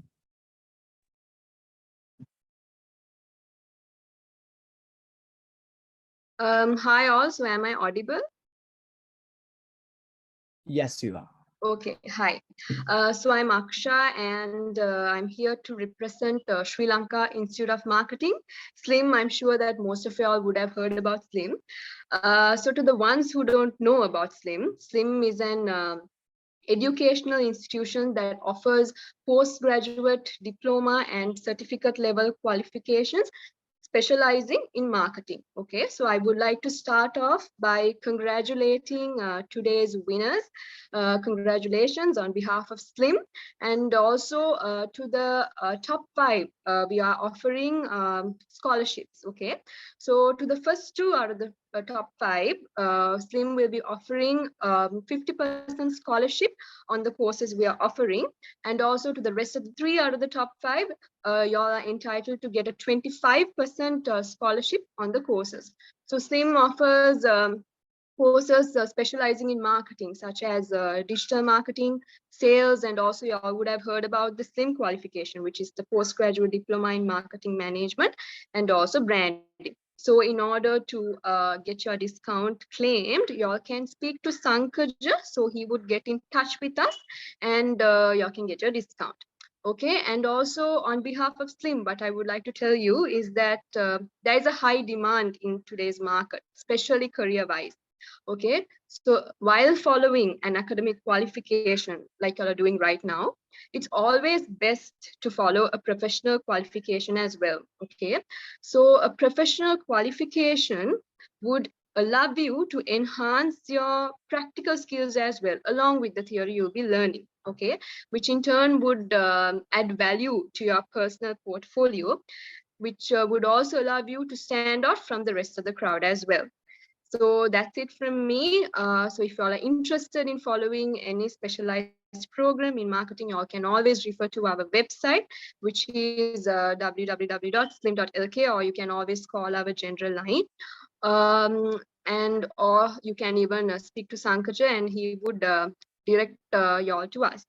And so that's it from me. Thank you so much and all the very best. Right. Thank you very much again for your immense support right throughout.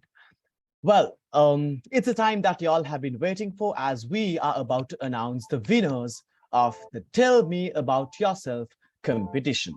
So, as I said you before, among a large number of submissions received from all undergraduates, from most of the undergraduates from all the state universities of Sri Lanka, I had the pleasure in announcing the winners today. Well, starting off from the 5th place, he or she will be receiving a 25% scholarship from the Sri Lanka Institute of Marketing. And the 5th place goes to, from the Faculty of Engineering, University of Moratuwa. Many congratulations to Hansika Dahanayaka. And next, for the 4th place, will also be receiving a 25% scholarship from the Sri Lanka Institute of Marketing. And the winner is from the Faculty of Engineering, University of Moratuwa, Janat De Silva. Many congratulations to you, Janat. And next, the 3rd place winner will be also receiving a 25% scholarship from the Sri Lanka Institute of Marketing and the autographed book of Medical Rep to a CEO. Well, the 3rd place winner of Tell Me About Yourself competition from the Faculty of Arts, University of Peradeniya, Shanit De Silva. Congratulations, Shanit, on your victory. And next, the 2nd place winner will be receiving a 50% scholarship from the Sri Lanka Institute of Marketing and an autographed book of medical rep to a CEO. Ladies and gentlemen, the second place goes to from the Faculty of Medicine, University of Peradeniya, Sachit Keragalla. Many congratulations to you, Sachit. And finally, it's time to announce the winner. The winner, the first place winner, will be receiving a 50% scholarship from the Sri Lanka Institute of Marketing, an autographed book of medical rep to CEO, the courtesy of distinguished Toastmaster Thiru Sayandan. Well, the winner of Tell Me About Yourself competition from the Faculty of Engineering, University of Moratuwa, Tulasithan Yanendram is the winner of Tell Me About Yourself competition organized as the first phase of Transcend 2022 by the Gavel Club of the University of Colombo. So on behalf of our team Transcend, Tulasithan, congratulations to you and to all the winners. And not only that, we have a special news for the participants also. For the participants of this Tell Me About Yourself competition, the Sri Lanka Institute of Marketing will be giving you a 10% scholarship for some of the programs which you'll be following at SLIM. Well, next, I had the pleasure in introducing our silver sponsors of Transcend 2022, and that would be none other than Kai Innovations and Mu Labs. So Kai Innovations and Mu Labs were our silver sponsors, so we are very much thankful for them. And now we are moving on to a short message from our sponsors.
So we will be also having few videos from our sponsors. So please stay with us for a few minutes and we will be having short messages from our sponsors.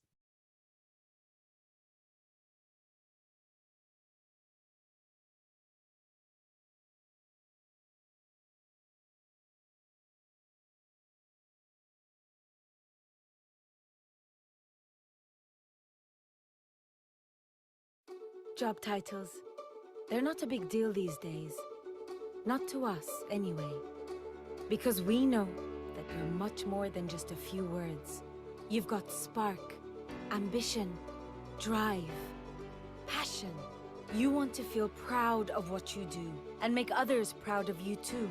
You want to make a difference in the world and have real impact. Whether you're a human spark igniter, or a green planet saver, or developing your career as a disruptive digital leader, you know what you care about, and you put it first. Because what matters most is what you do. We put labels on our products, not our people. So bring change, make an impact, and be inspired to be your best self. To us, you are more than your job title.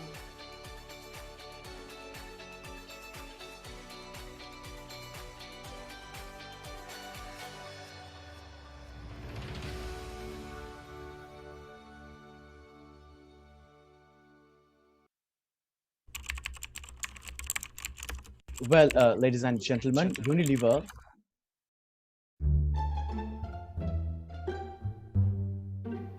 Sir? Good morning, sir. Good morning. Welcome to the interview. You may take a seat. Thank you, sir.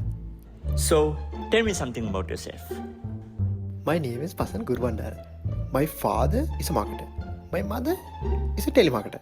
My sister is married to a digital marketer. Actually, our pet, we call it Fluffy. Actually, truthfully, sir, my family would be very happy if I get this job.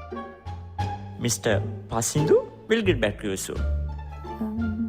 I'm lactose intolerant. Next, please.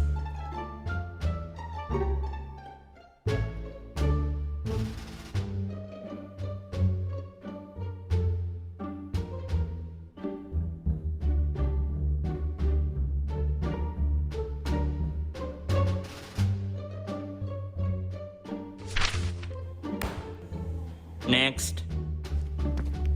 I'm so sorry that I got late. I had to get the train from home and get into the 138 bus. So the 138 bus, I just got in the footboard and suddenly this soul kicks me and I go down the pallang. For the next bus, I say I'm gonna catch up this one. A few moments later. Get into the bus, I suddenly get this seat. Stop. Next, please.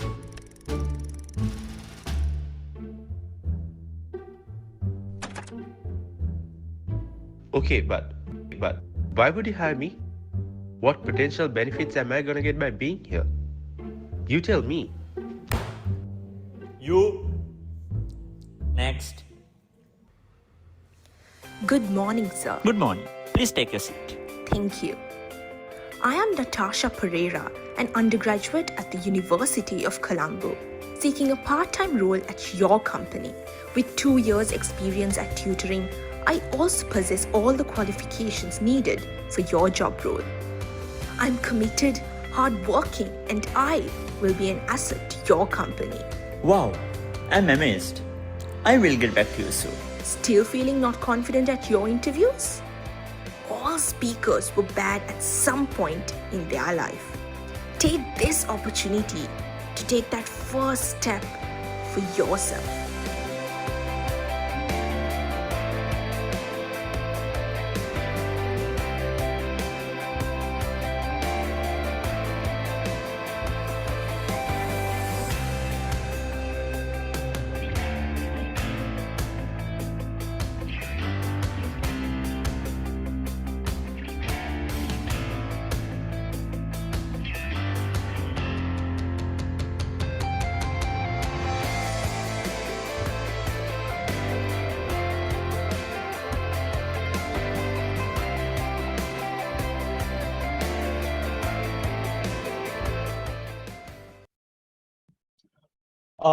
Well, ladies and gentlemen, what you witnessed a short while ago was our promotional video for Transcend 2022. So when you watch the video, you all might be wondering, we at Gavel UOC don't only train people to do public speaking, so we also train people to do acting, Now, starting from our very own president, including our project chairs and project coordinators, the Transcend team, and also all our Gavaliers. So we are having such a good number of actors. So that's what you saw in our promotional video, which we showed a few days ago at our university premises. And also, I would like to take this opportunity to thank our talent partner, that is Unilever. Thank you very much for joining with us as a talent partner, and also all the sponsors, including our serial sponsors, our media partners, Colombo Beacon, the Fast Media, and also Mora Lens and Japura Flames. So all many thanks to them also. And ladies and gentlemen, we have so much more and more interesting sessions to come with us. So don't leave. We will be having few interesting sessions. And with that, we wrap up the first part of Transcend 2022 webinar. And we will now be moving on to the most awaited session, which is the panel discussion, followed by the Q&A session. So for that, let me hand over the session to our very own Gavilier, Saneru Akaravita, and I will be signing off. So over to you, Saneru. Thank you so much, Vinuk. So I hope I'm audible. Yes, you are. Yeah. So, okay. So now with all the excitement we are currently having, we have arrived at another interesting segment in our agenda. The most awaited panel discussion. It's that time of the event to shoot your questions and your thoughts to this wonderful panel of distinguished Toastmasters and Toastmasters and get them clarified. Who knows? This personal experience and advices might change you to a whole new person at the end of the day. So continue with the proceedings. I would like to introduce the panel members for today, one by one, and welcome them to Transcend 2022. First and foremost, we have our distinguished Toastmaster, Punsirimevan Kamburawala. He's a civil engineering consultant and a lecturer with experience spanning decades and also a contest-winning public speaking veteran. Next up, we have our distinguished Toastmaster, Modita Sendanayaka, an award-winning public speaker, trainer, lecturer, and a coach. He currently works as the assistant manager at the British Way English Academy in Gabriel. Last but not least, we present to you Toastmaster Darren Pullenayagam, assistant manager sales and enrollment at the Asia Pacific Institute of Digital Marketing. He is a very experienced public speaker and a coach. So, I would like to warmly welcome all three of you to this wonderful panel discussion. So we have our panel ready. The question is the audience, are you ready? The stage is yours, so do shoot up your questions and be engaged. Also, just a slight reminder, you can use the chat option in Zoom as well to ask the questions. For the convenience of the panel members, please put your question in the chat, mentioning the respective panel member so I can pick up the question from the chat and direct it to them. But I would love to see you all unmute yourself and speak freely. So with that being said, we'll start our panel discussion. So, any questions? Yes, I have a question. So as a Toastmaster and as a distinguished Toastmaster, we are in the Gavel Club right now, and we often wonder, how do you actually overcome the fear of public speaking and, getting on that stage and telling your opinion and ideas to a whole bunch of people? How did you guys overcome that fear?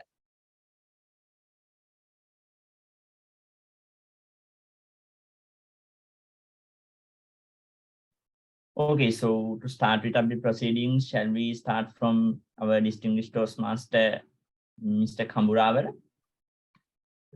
Thank you very much, Saneru, and thank you for the question. Now, 85% of the people on this earth have this fear, right? Speaking in front of an audience, right?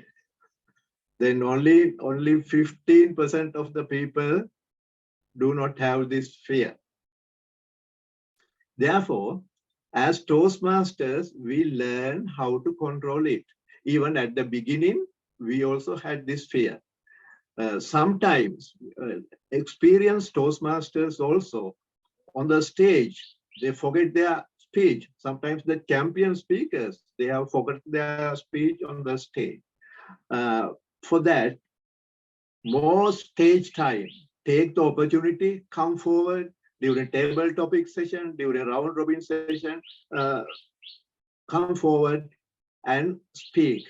Take the opportunity, grab the opportunities and speak. And when you gather with your friends, discuss with them in English language. You may make mistakes. Don't bother about that, right? Especially these Sri Lankans, they have the fear, I make grammar mistakes, therefore others may laugh, right? And my accent is not so good, therefore others may laugh. No, right? Our Sri Lankans grammar is superb, right? We are speaking good English as Sri Lankans. And you can make grammar mistakes, no one will laugh, right? To overcome the fear, we advise beginners to do some breathing exercises or the meditation or the pranayama, right? Do some breathing exercises, inhaling and exhaling. And physical exercises also. I can remember, but not Darren, someone else. I was the chief judge.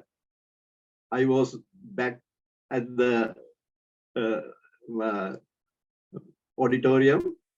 Then one speaker, the next speaker, he came to the back of the audience and did some physical exercises, stretching and squatting, and went to the stage, right?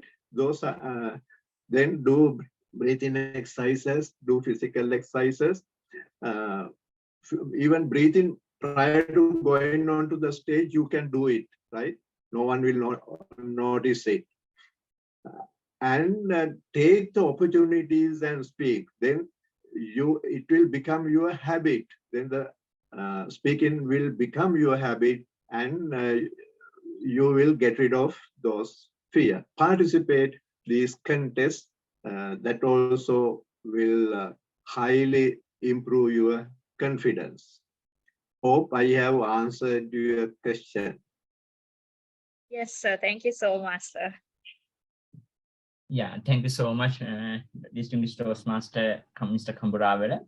So, looking at the chat, I see we have another question that is being directed to distinguished Toastmaster Modita.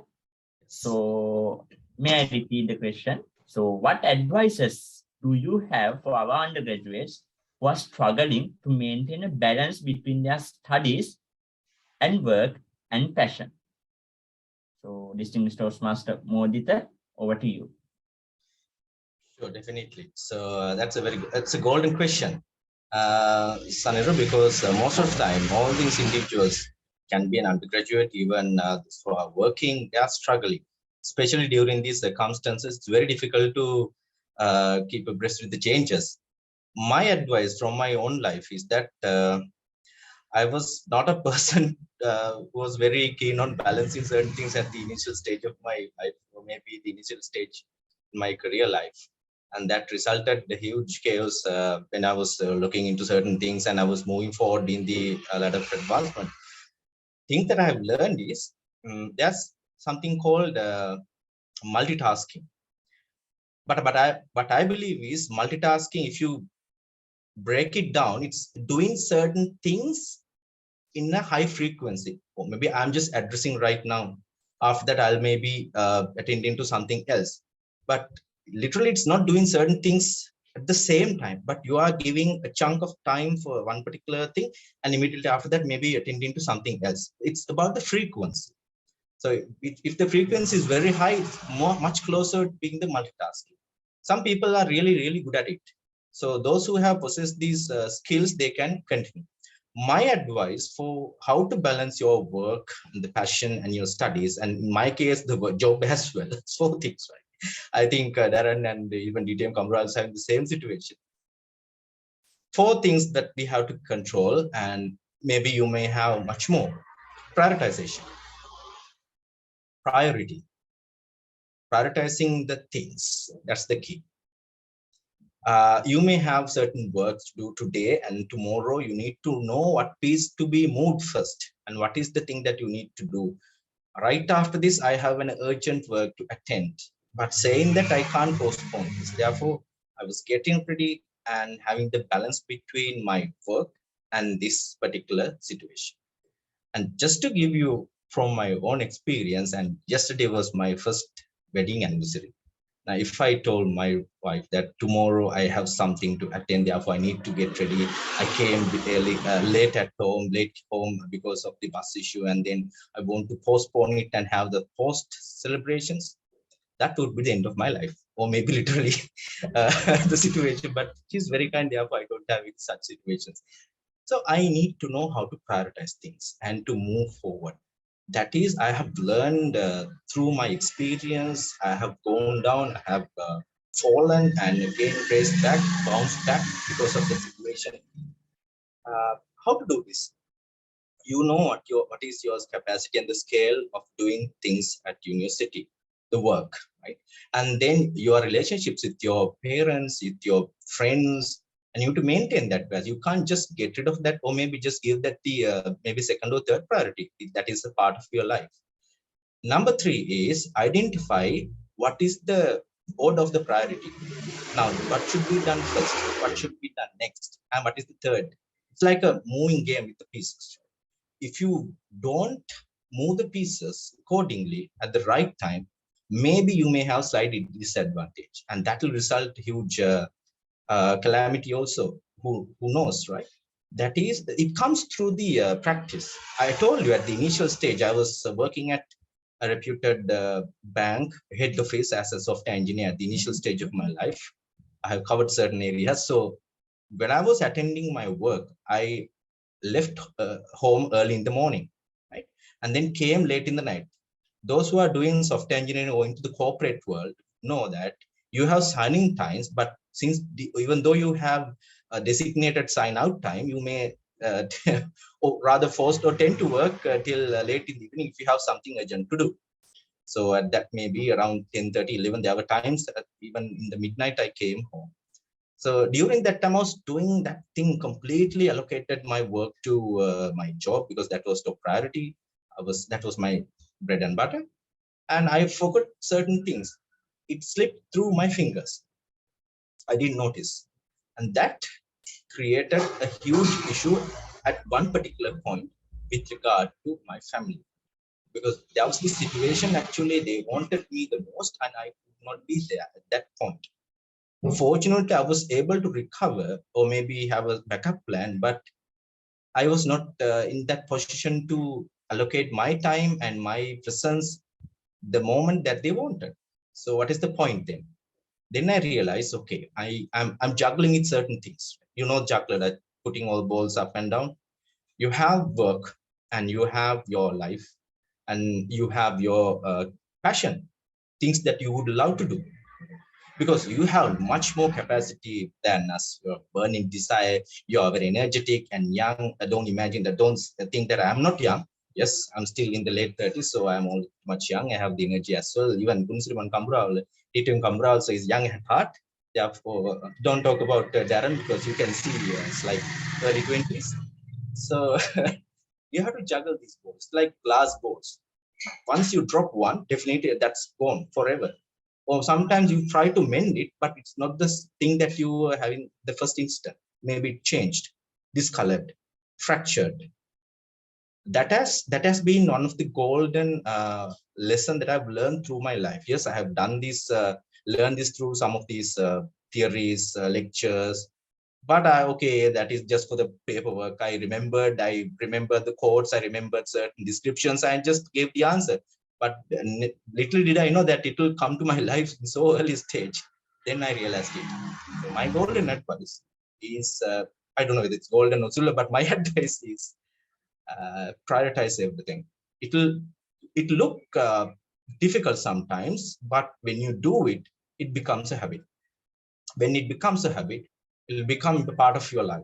And mind you, when it becomes a part of your life, definitely you will have an added advantage, because after university life, you are going to become good speakers, good leaders.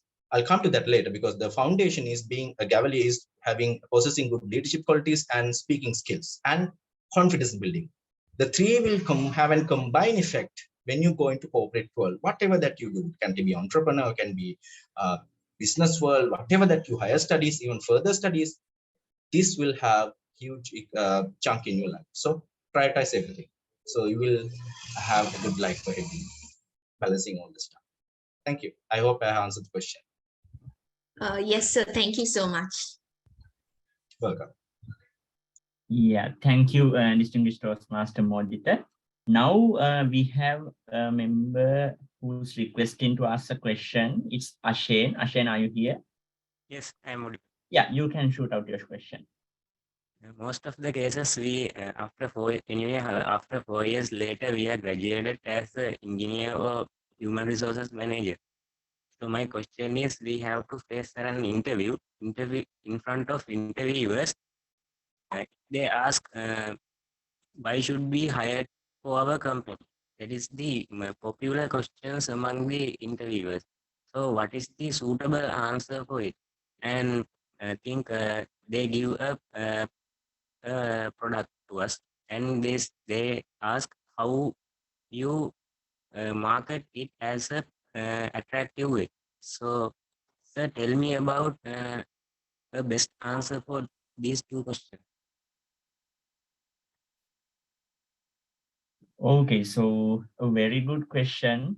I believe that is an appropriate question for every undergraduate currently who are studying at universities. So who will be taking the question? Toastmaster Darren, will you tackle this down? Yeah, sure. So I think, Ashin, thank you for the question, very relevant as well. Like in my career, I've seen a lot of interviews where you're asked, especially in the sales field or marketing field, you're asked to sell a pen, right? And then there are so many different answers that different people give. It's a very common question in the sales field and the sales industry as well, right? So how do you do this? Like, how do you sell a product that you don't know? The simple answer that I believe that you can give is you don't.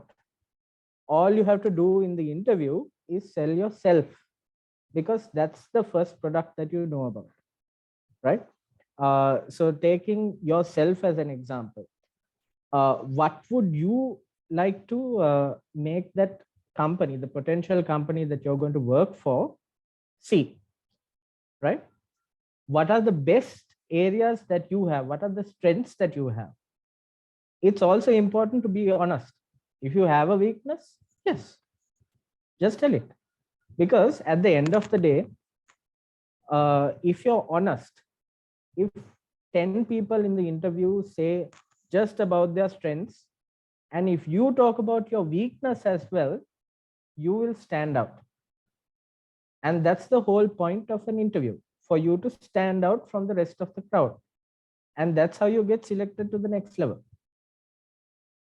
So my advice to you, very simply, is that in any interview, number one is just like Toastmaster Sanara said in her speech, you need to do your research. You need to do the research about the company, and you need to be confident about yourself, how you can sell yourself first.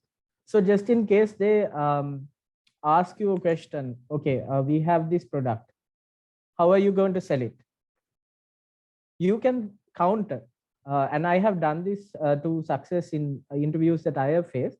I have said things like, well, maybe today I'm not a bit clear about your product, but I would like to talk about myself and how I would be the best candidate for your organization.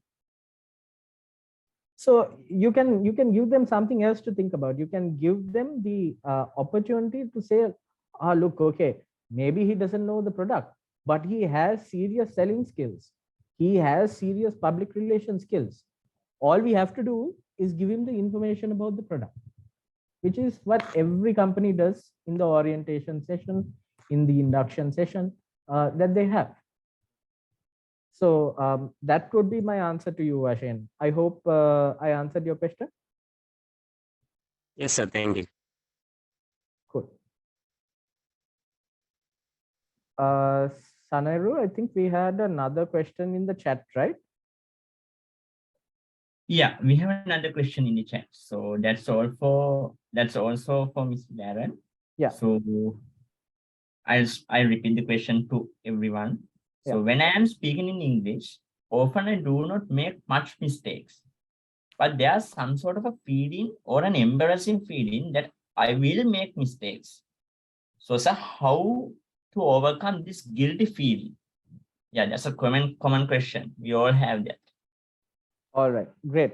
So Imandi Sahanya, right? Can we get her spotlighted?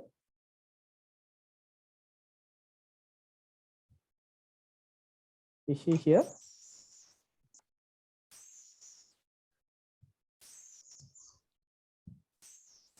Yeah, Imandi is here. Sai, can you spotlight her?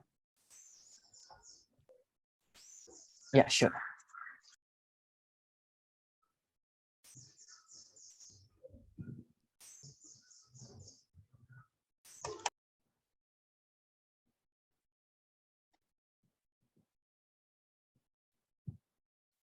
Imandi, I think in order to spotlight, you need to turn on your webcam. Will it be okay with you? Yeah, sure.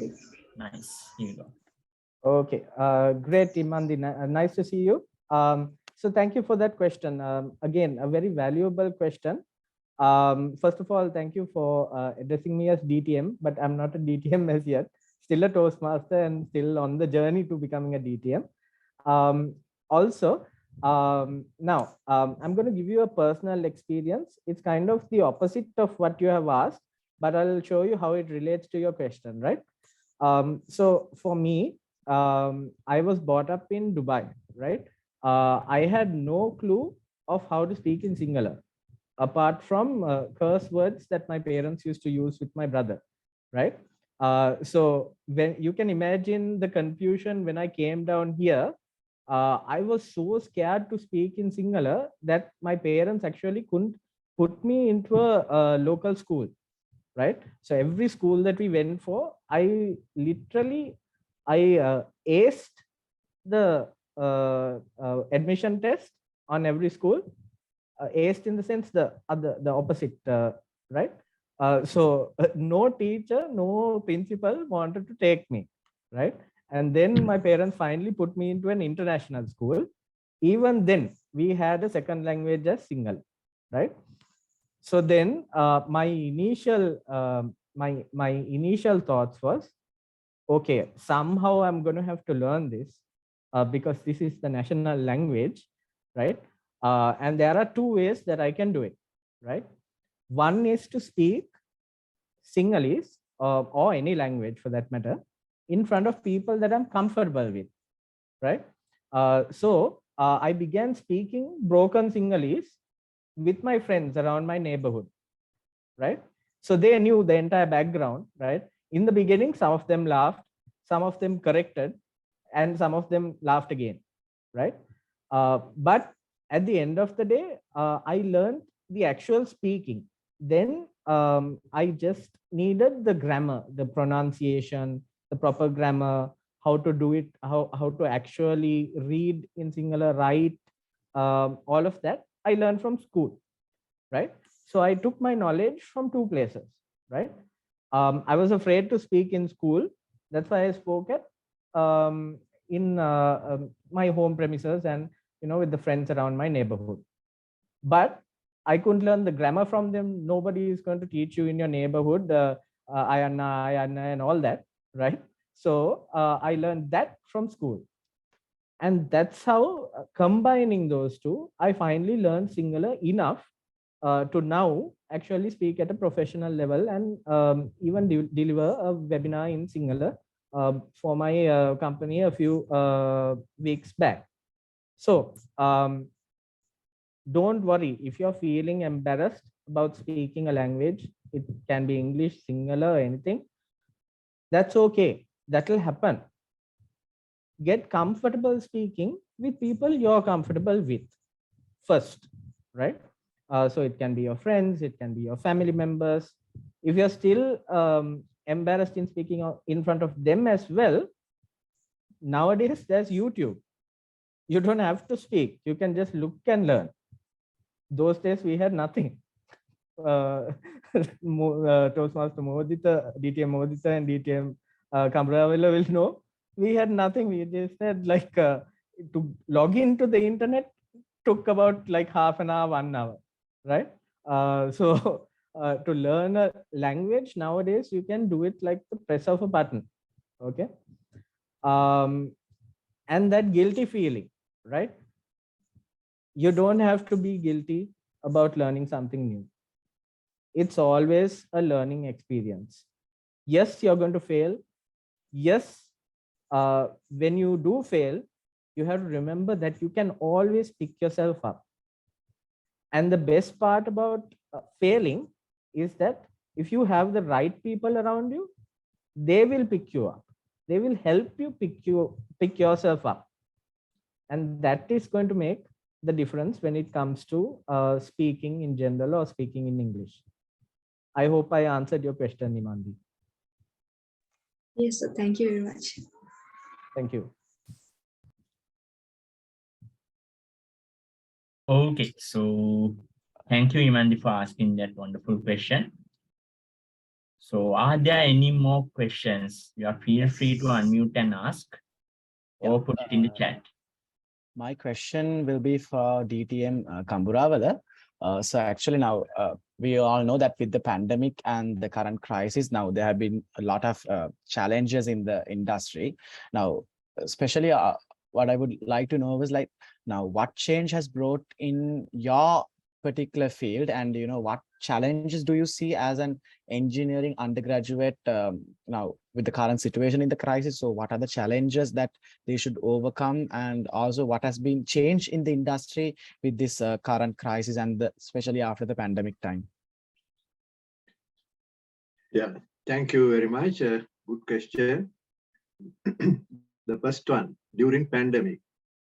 During pandemic, most of the construction work sites, not during the curfew, but during other days, they continued their construction work because most of the workers were in, I'm mentioning about the large construction site, they were in labor huts within the construction site, and they continued their work. But in most of the work sites now, our workers, very difficult them to follow safety regulations, right? Even our Sri Lankan workers, they are reluctant to wear helmets, gumboots, right? Those safety precautions, they don't care. Right? Now, we have to change that, change their mindset. I know in one construction site, the contractor gave an incentive for them to wear these helmets and gumboots and adhere to safety precautions. I can't remember the amount. For a day, he paid some amount, those who are doing it. If the site engineer observe one person is not adhering to those, that day, that particular person will not get that incentive. Similarly, in most of the construction sites, this COVID-19 was spread, and they had to close their work sites for some times. Most important thing is in construction site, in Sri Lanka, in other countries, they perfectly adhere to those safety precautions. We have to change the attitudes of our workers, and we have to change them to follow safety regulations. Now, during this present crisis, fuel crisis, now most of the construction sites, they are unable to continue their work. The prices of the material goes up tremendously, and due to fuel crisis, this transportation is not easy. And but in other financial, now for a construction contract, at the beginning they have signed an agreement to the tendered amount. That amount now should be revised. There is a formula for the revision. Those prices should be revised according to the new cost of construction materials. And the client also will be, client may be government or private person, will be they are in trouble to pay this accelerated amount. That problem is there. For that, I don't know how to solve this, but they have to come to a compromise.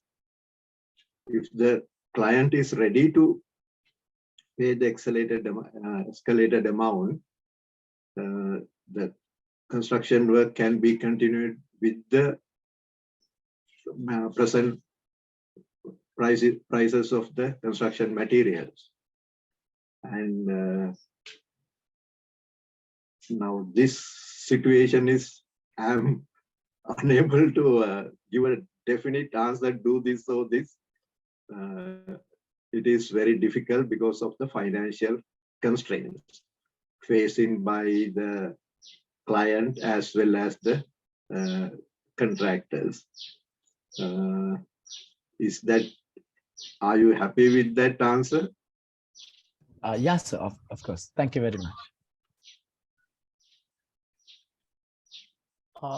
Excuse me, I have a small question. It could be directed to anyone. My question is, like they say, when you're building the career, you build it block by block, little by little. So when approaching, should we, grab all the opportunities that get in front of you, or should we take a step back in some things? How is that? How has y'all, approached the career? Did y'all, capture everything that was in front of you, or like y'all took a small step back in some cases where y'all are not that comfortable approaching it?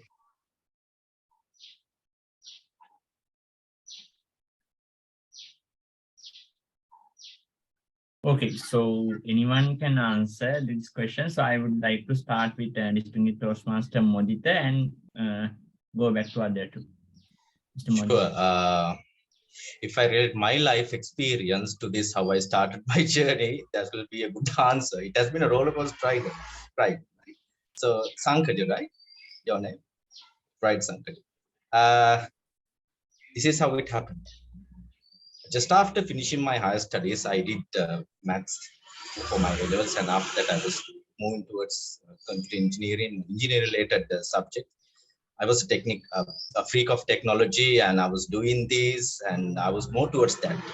And then after completing it, I started to work as software engineer, software quality assurance engineer in a reputed bank, head office IT. Just like I said previously, I was so much into this, and I was doing it wholeheartedly for like roughly for 5-6 years. I was doing it, and when I was doing it, because that was the first opportunity that came to my side, and during that time, I didn't have that much of an awareness or a knowledge to select and do this analysis, just like I preach to these days and to others also in the career guidance, that we say that this is how to select a job, this is what you should do, should not do. We didn't have anything. I just selected because that was the available opportunity for me, and it was really good. I took it, and then I was doing it. While I was doing it, I realized that at a particular point, this is okay, I'm earning and also I'm engaging, but my passion, or maybe I'm so passionate about something else. When I was tending to that particular thing, I realized, okay, that gives me the satisfaction or the thing that I want. But you can't put that only just that part into the equation, because satisfaction and the passion would not be resulting in stability, right? Sangha, you need to think of the economical factor, the financial factor, because this Sri Lanka, with all due respect, it's not a country that where you are passionate about, you can just go and grab the opportunity and passionately engage, right? It is not the country yet, and we have to do a lot of hard work. Yeah, true. So then I was having this calculated risk, whether to move on, or not. And then I did few things, like that is about lecturing and training, corporate training, which is actually what I'm doing right now. I moved to that after so much of hesitation, drawbacks. I took my step back, and again 1 step forward, again 2 step back. That was completely a stressful situation for me. For like 1 complete year, nearly closely 1 year, I was struggling a lot. I didn't know what to do, whether to move or whether to move back. Even I got certain instructions from some of my mentors at that time, mentors in the sense, the adults who were, having the life experience. But I decided, okay, I need to take this calculated risk, and I moved. And today I'm happy that I have taken this decision. I'm going into the things that I would like to do the most, and I'm earning for it. But the situation has resulted in all the professions. That is some external factor. But beyond that, the answer for your question is, sometimes you have to think very carefully. Sometimes you have to take 1 step back and jump 2 steps forward. It's about how you assess yours in your abilities, the skills, and apply the way forward. Let me give a small answer for that, the way forward. Because yes, I can say that I have done that, I have achieved that. I do have these situations, and also I failed. But if I'm not giving you the forward action plan, the answer would not be completed. There won't be anything that you will be getting from my talk. You need to do a need analysis. It's like you can do a SWOT analysis, or whatever the analysis that you would do. What are the skills that you possess right now, and what are the skills that you would like to possess in future? It can be towards your next career opportunity, or maybe that you are moving into a different area. If you are moving into that, before that you need to set up the background. And there can be internal factors, like what I had. My passion, the thing that I love the most, I was so much into this. I got expertise in this area, and the external factors as well. The first one is the internal factors, and then you need to look at the external factors, the current geopolitical situation, maybe the financial status. If you move to that opportunity, probably you will be gaining a lot, and for a considerable time. Right, that must be a good solution for the current situation. The prevailing circumstances would not go away immediately within 3 or 6 months. Whoever the person who will be coming into the positions, right, this will be there for a few years, in my opinion, for as just like others said. And these are the things that you need to put into the equation, and then do a smart analysis, the specific objective, the target that you would like to achieve, and how to measure that. And how to measure in the sense, after 3 months, how you are going to measure that you have achieved your desired, at least part of it, right? Frequent measures. It can be anything that you do. And then is it attainable? Having a goal in your mind would not give you that freedom to achieve that. It should be attainable and also relevant to the current circumstances, and also according to what you do right now, and the time-bound approach that you have. That is what I've been doing for last 5 or 6 years. When I struggled at the beginning, when I was moving towards becoming a corporate trainer, like, it was not easy, because I had to take a very calculated decision. People will ask me, why you are leaving a software engineering career and moving into this? I didn't have any answer at that time. People thought I'm crazy. And even some people thought, okay, he's going to ruin his career. But I knew that I stayed there. There have been just another job, maybe that stagnation will be there. So it depends. It depends on your internal ambitions. It depends on the outside world, the situations, and your goal, the ambition. So my recommendation have some SMART goals there.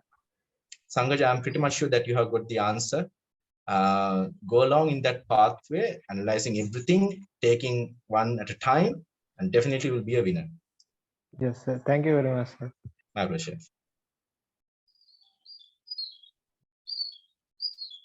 Okay, so hope Sankacha got a clear idea on what's the approach that Mr. Modita took for that relevant question. So with that being said, we would love to hear more from you, all three of you people, but due to the time constraints, we sadly have to end this panel discussion.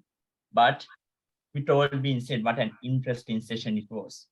So I do hope everyone here would have gained a lot of new ideas and knowledge by listening to these amazing speakers' life stories and real life experiences. And I hope you gain something from this.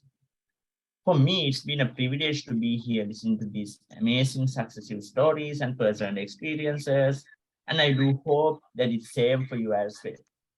So I would like to thank DTM Modita Sendanayaka and DTM Punsilimewan Kamburawala and DTM Darren Pullenayagam for this amazing opportunity.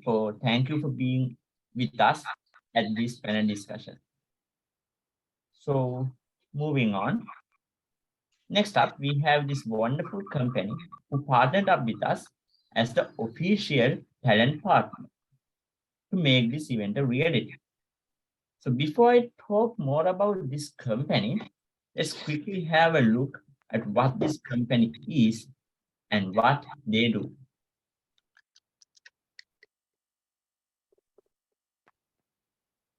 Job titles, they're not a big deal these days. Not to us, anyway. Because we know that you're much more than just a few words. You've got spark, ambition, drive, passion. You want to feel proud of what you do and make others proud of you too. You want to make a difference in the world and have real impact. Whether you're a human spark igniter or a green planet saver, or developing your career as a disruptive digital leader, you know what you care about, and you put it first. Because what matters most is what you do. We put labels on our products, not our people. So bring change, make an impact, and be inspired to be your best self. To us, you are more than your job title.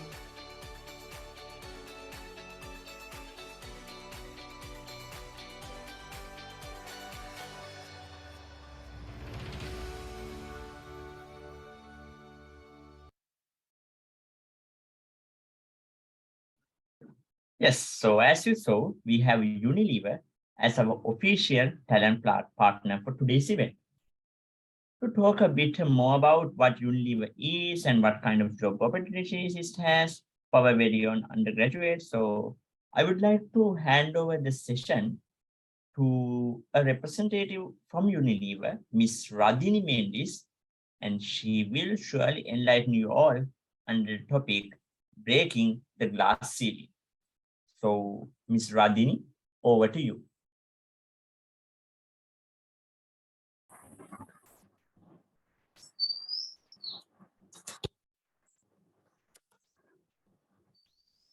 Hi, everyone. Hope everyone can see me and hear me both. Yeah? Yes, madam. You are visible and audible. All right. So a very good morning to all of you. So I'm Radhini Mendis. Currently, I am the Assistant Trade Category Manager for Household Care and Foods at Unilever. Yeah. So just like you guys, I was also an undergraduate of a government university. So I graduated from the University of Sri Jayawardhanapura, right, back in 2019. So I have a BA degree, an economics special degree from Japura. I was an ISECA, and I was a Unilever student ambassador. I think most of you guys might be knowing the Unilever Sparks program. So I was one of them. And after that, I joined Unilever as a ULIP intern for sales. Right after my internship, I joined as a contractual, right, as an executive. After that, I moved into field as a territory manager, and then I moved back into a modern trade role. And now here I am today in a trade category manager role, looking into household care and food. So you guys might not be knowing when I say household care. So your favorite brands, Vim, Knorr, Viva, Horlicks, that is what I talk about. Yeah, right. So today more than talking about, the brands that we do and, as a company, what we do, I want to share a small experience with you guys of my, life at Unilever. So I have a small presentation for you guys. Don't worry, I don't have any text in it, right? Just some pictures to, refresh my, happy memories of my journey at Unilever. Yeah. So give me 1 second. So you guys are most welcome to share any questions. Please do interrupt me. Keep the chat going live, active. And since I'm sharing screen, I might not be able to see the chat box. So whoever who's hosting the panel, please stop me and ask me anything. Yeah. And don't worry, guys, I'm not going to take too much time because I think I was given time up until 12 o'clock. So let's stick to time. So I'll be taking questions at the end. So please do ask anything that you guys are having, doubts, anything, because just like you guys, I was also in your position sitting in the same spot a few years back. Yeah. So 1 second, let me share my screen. Let me know when you guys see. Yeah.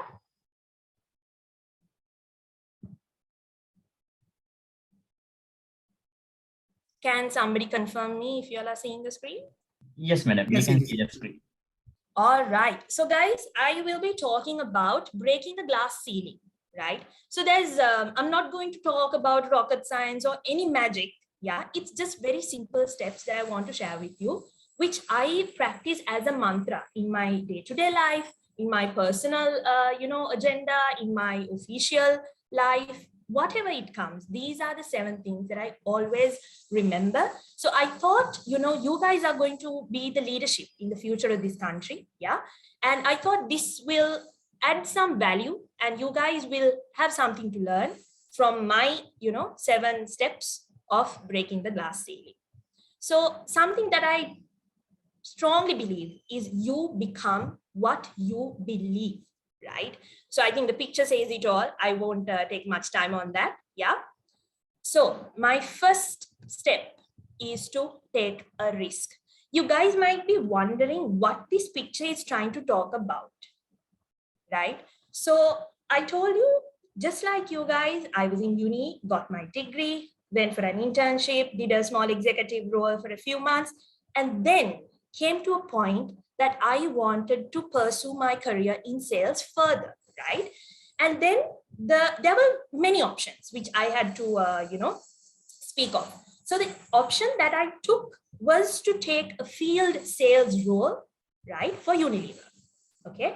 So now you guys might be knowing that, the sales field is mainly a male dominant field. In the picture itself, it speaks, right? So, so I took the risk of applying for a account manager role / territory manager role, right? So in this picture, you can see a few of the, my team members who I worked with. So this is my team, few of them actually, right? When I worked in the Ruanwala territory. So talking a little bit about it was, so my territory ran all the way from Avisavella up to Watawala. So I was covering a beautiful area, right? Nalatanya, Ginigathena, Darniya Gala, Nuri, Maliboda. I had Ahaliagoda on one side and Kiringala, right? So that was basically my area which I was operating in. Yeah. So to tell you a little bit, when I first went into the interview, right, for this job opportunity that I applied for, the head of distributive trade back in the days asked me, "Are you ready for this job?" I said, "Yes." "What if you get a, your role placed outstation? Are you still ready?" I was like, "Yes." Right. And he asked me, "What if you get somewhere, very far away from home, like Anuradhapura?" I was like, "Yes, I am willing to take it." Right. But inside of me, right, there was a big question mark, right? But I knew that I had to take this risk, right? So my only choice was that I had the confidence in me saying that whatever comes in my way, I will face it with, trust. I will trust in my, abilities, right? I think the earlier speaker, I'm sorry, I can't recall his name. He told me, he told you guys to do the, the SMART and the SWOT analysis, right? So I was very sure of my SWOT, right? So because of that confidence that I had, I took the risk and moved into field. So when I moved into field, so this was the first time that I was staying away from home, right? So for school, I went from home. For university, I went from home. Even to office, the first job that I got, I went from home. And now it comes to a point that I have to move away from home and, face life alone, right? So that was the biggest challenge that was in front of me. Yeah. So recalling back, so I was in field for about good 1.5 to 2 years time, managing my team at Ruanvalla. Up until now, I would rate that a 10 out of a 10. This is the best experience that I've got in my life so far. I always cherish this experience, and I always, advise anybody who is willing to, take up a challenge, stand up and take a change in your life. Always take a risk, yeah, because the confidence in you will definitely take you forward, right? So we'll discuss more on this later. So my first principle of breaking the glass ceiling is taking a risk, yeah? So secondly, teamwork makes the dream work, right? So I told you, so sales is a mainly a male dominant field, right? On my left, you can see the entire team, my lorry crew, my cash collectors, my sales representatives, my merchandising representatives, and my office crowd, which was there. This is the team that I had to work with, right? So the biggest challenge was, I was also new to the field, right? I needed them to trust in me. I needed them to, believe me. We wanted to have a vision together. It was not just my vision, but it was a team vision, right? I think that is what made my memory there very, very memorable, right? On to your right, you might be seeing me with a group of my merchandising reps. This is at a point where we did a outlet change over, right? So it was a lot of tough tasks out there, because during COVID, when we really didn't know what we were going to do, what was happening around us, and we were all scared mainly, yeah, because it was very new and challenging for all of us. We were, out as a team. We had to, play our part, do our job, and, protect that lion's share that Unilever has inside in the market outside there, right? So it was always the team that made my dream work, and that, helped us to walk towards that vision. So number 2, teamwork makes the dream work, right? So without taking much time, I'll go to my point number 3, choosing your priorities. You guys might be wondering what this picture is all about now. I was all this time talking about field, and what is this now? Yeah. So choosing your priorities, why do I call it is very important to break your glass ceiling, is because I will relate to this picture again, right? This is my best friend's registration date, right? So as sales managers, we do have a huge pressure that we go through during the month end, because we have our targets to achieve. We have our balances to catch up and deliver the company KPIs. So this picture has a huge story behind it, because I think I have not slept in 24 hours when I took this picture, right? Because it was a month end.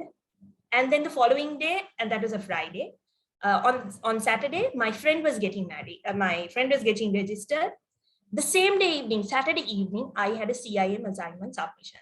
So this was the biggest, one of those pressurized moments that I had gone through in my life, because all three of them were really prominent for me. On month end, I wanted to, close my number with a high note. I really wanted to be there for my best friend's registration. At the same time, the same evening, I had to submit my CIM examination, right? So what I did was I prioritized my three tasks. I knew that I had few deadlines. I knew that all three were equally important to me, and I prioritized, right? And to say we delivered the number with a high note, 100% achievement. I attended my best friend's registration, and at the same time, I submitted my CIM assignment and I got through. Yeah. So all this happened actually because of nothing else. It is all because you prioritize your work, right? So I guess I'm clear on this. So moving into step 4, care for your people.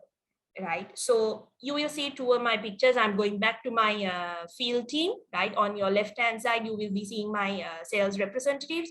On the right side, you will be seeing my merchandising representatives, right? So any guesses what we were doing here? I'd like to ask the audience, any guesses? Can anybody guess what we are doing here? We are writing something. Any guesses? Maybe ma'am coming up with like a solution or something for a problem that y'all are facing in the workspace or with the product. Okay, anybody else? Maybe going through your sales pitch, like briefing about the sales pitch. Do we have another answer?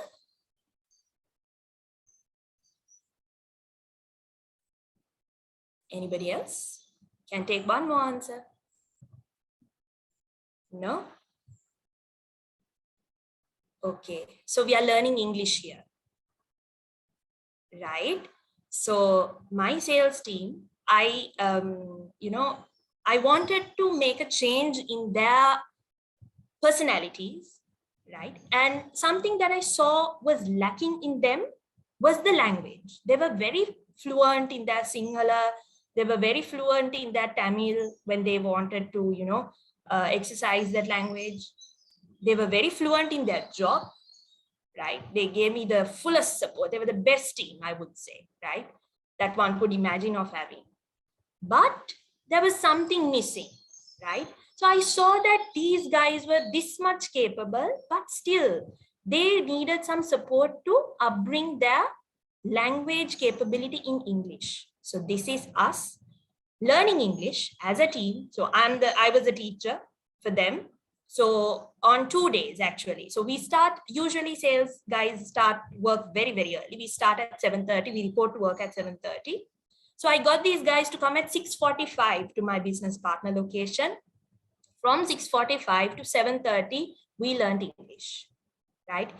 So this is something that I wanted to do for them because I really cared for my people. I knew that they needed my support, and I went back to my SWOT.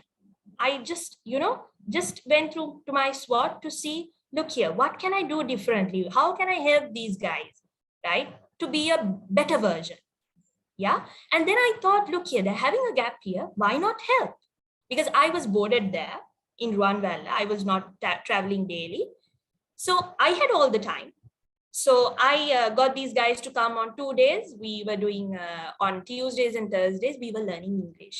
So I think even up to now, I really feel proud that, the commitment that I gave during these 45 minutes, 2 days a week. So we did it for a very good 3 to 6 months. They were having a really, really good progress. Yeah. And they also felt very thankful for the support that I gave. And they were also very committed as well, right? Because they also had the urge to learn, right? So because all of us we are battling in our own war fields, right? We are all battling in our own wars. So at that point of time, if you can care for the people, if you can, see how you can help your team, your circle around you, is the greatest support that you can give back, right? So number 4, ending, care for your people, right? Number 5, walk the extra mile, right? So this is again my team. So all together, my sales reps and my merchandising reps with my business partner in the middle, and my office colleagues from my location. And because of, this I will come more towards, my involvement, right? I was always wanting to walk that extra mile, right? If I did something, I wanted it to be a little bit different than usual, right? Even if I'm doing a presentation, more pictures, less letters, right? Because that's how I, usually operate, and that's how I like things to be. So the same way, when I do something, I always think about how to walk that extra mile, right? Because that extra mile you walk adds the biggest value to your delivery. This I'm talking to you with my personal experience, right? So there are many that I want to quote, but coming back to Unilever Life, so this is on to your right, you will see in my first year of moving into field as a fresher, I was nominated to be among the top 5 best account managers for Unilever, because we as a team walked that extra mile, right? Because I always wanted my team to walk an extra mile. At the same time, I made sure that I did my part extra, right? So to break the glass ceiling, walking the extra mile will be a plus for your delivery, right? And number 6, don't forget your roots, right? This, of course, I've put a family picture of myself, but I have so many other people that I am thankful for who I am today, for what I have become today, right? So always show your gratitude. Always remember who helped you to climb the ladder for you to success. So that's why I say, don't forget your roots. Always be thankful, always be grateful, and always give back to everybody who helped you to get to where you are today, right? So in breaking the glass ceiling, don't forget your roots, right? And lastly, life is short, guys. Have some fun, right?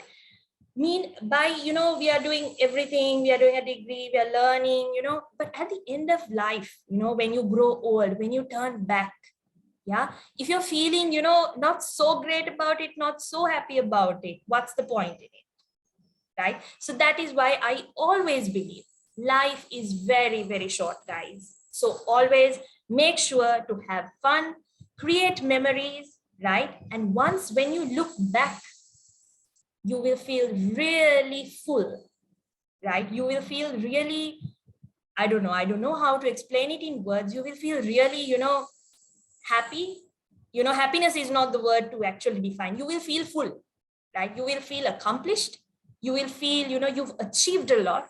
So always remember, guys, life is short. So have some fun. So guys, again, I'm saying it's very easy to break the glass ceiling, right? So these are the 7 steps that I always, have in mind when I do something. So I hope this will give you guys some insights, some guidance, some direction in crafting your journey of breaking the glass ceiling, because you yourself is very unique in this community. There is no other you, right? So you will definitely become what you believe. So believe in the right thing, do in the right thing, be uniquely you, right? And break the glass ceiling, guys. So this is the message that I want to give you guys, because you guys will be, entering the job markets, right? You guys will be, taking up future, senior, very senior positions. You will be the leaders of, this country in future, right? So if you, stick into status quos, right, we will not move forward. So always look forward to break the glass ceiling, and always remember that you become what you believe. So believe in the right thing, do the right thing, you will definitely win. Yeah. So with that, I will end my presentation. I think I'm 4 minutes behind time. So if we have time, more than 4 minutes, I'm more than pleased to take questions. So anything that you guys want to ask me?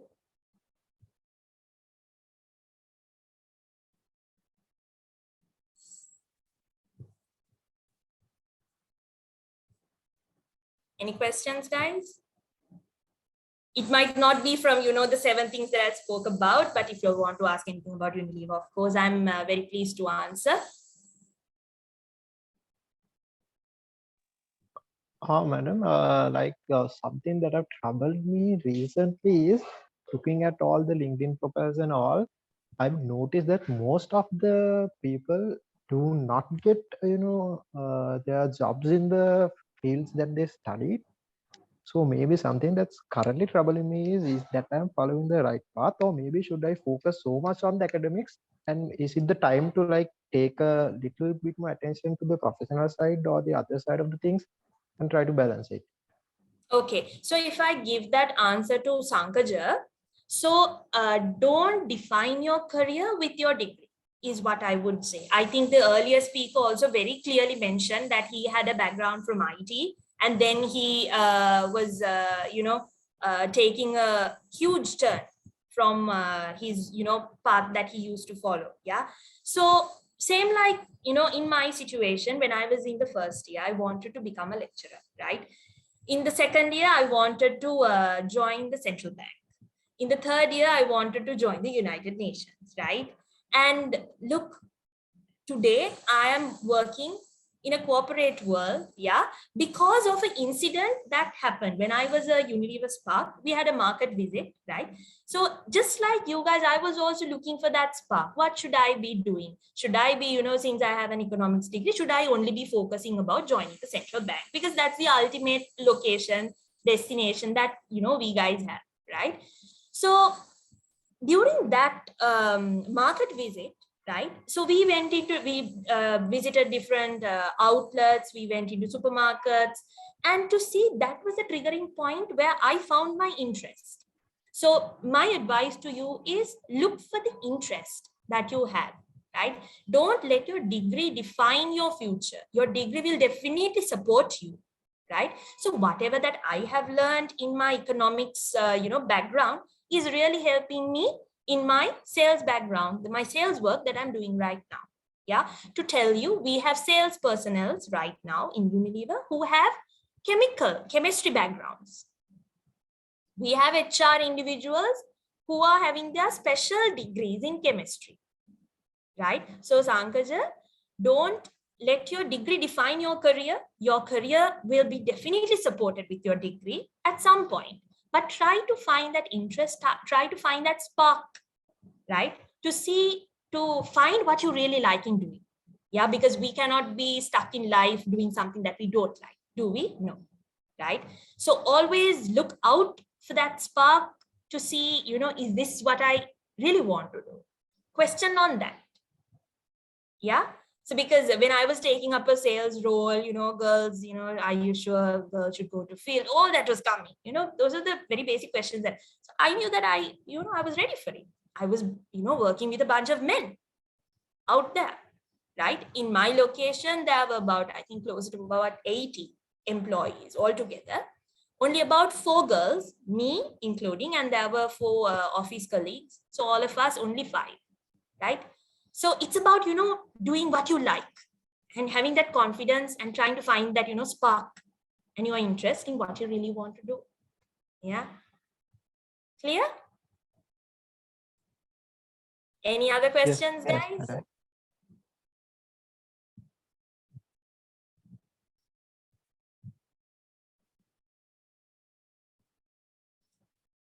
All right. So if there are no more questions, I'm assuming that you guys understood 100% of what I told, or you guys didn't understand at all. So I would like to stay positive. So I will take it that you guys understood 100% of what I was talking about. So guys, don't be afraid to break the glass ceiling, right? Don't stick to the status quo. Always challenge it. You guys are capable. You guys have much more inside you, which you don't even know about. Explore it. Yeah. So, you guys, have been joining Gavel Club. Do different things. Walk that extra mile, right? So, me from doing sales and bringing numbers, teaching English was so different, no? Yeah, so try to see, you guys being Gavalians, what can you guys do differently? Because like I always say, you guys are uniquely you. There is no other you in this society. So you need to create that brand, you need to create that identity for you to move forward. Yeah, so guys, good luck. So if you guys have anything to ask me, you guys could always coordinate with our coordinator from Unilever N, or I'm there on Facebook, I'm there on Instagram, so you guys can reach me out.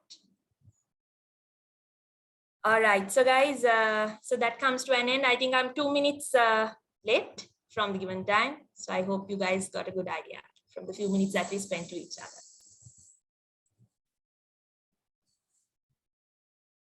Yes. So, wow, what an amazing speech it was.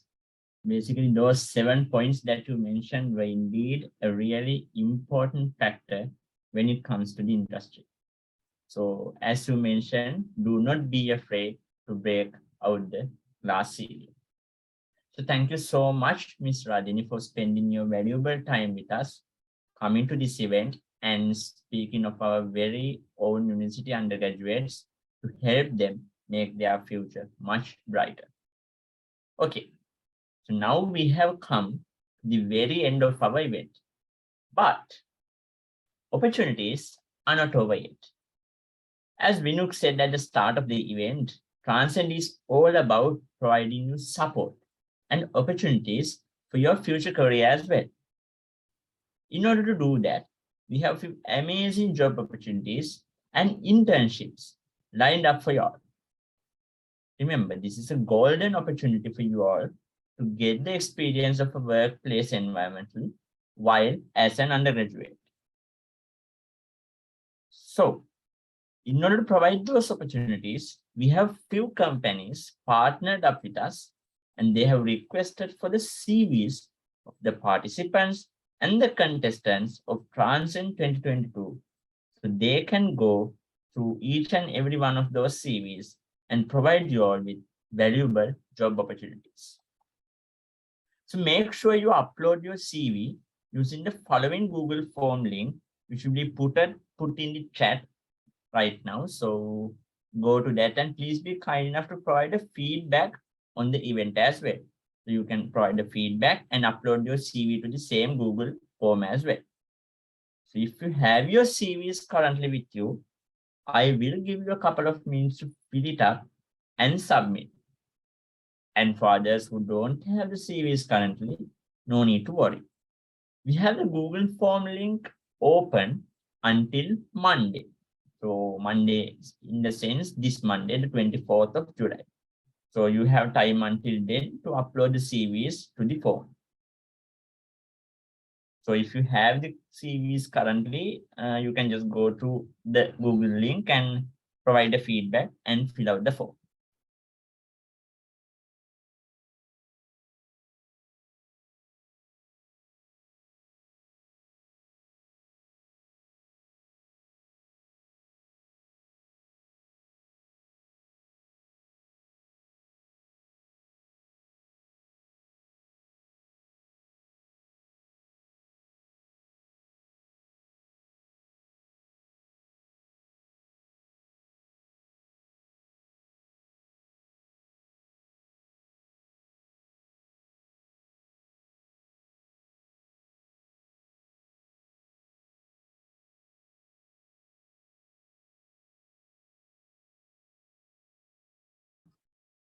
Okay, so hope you have submit your CVs as well.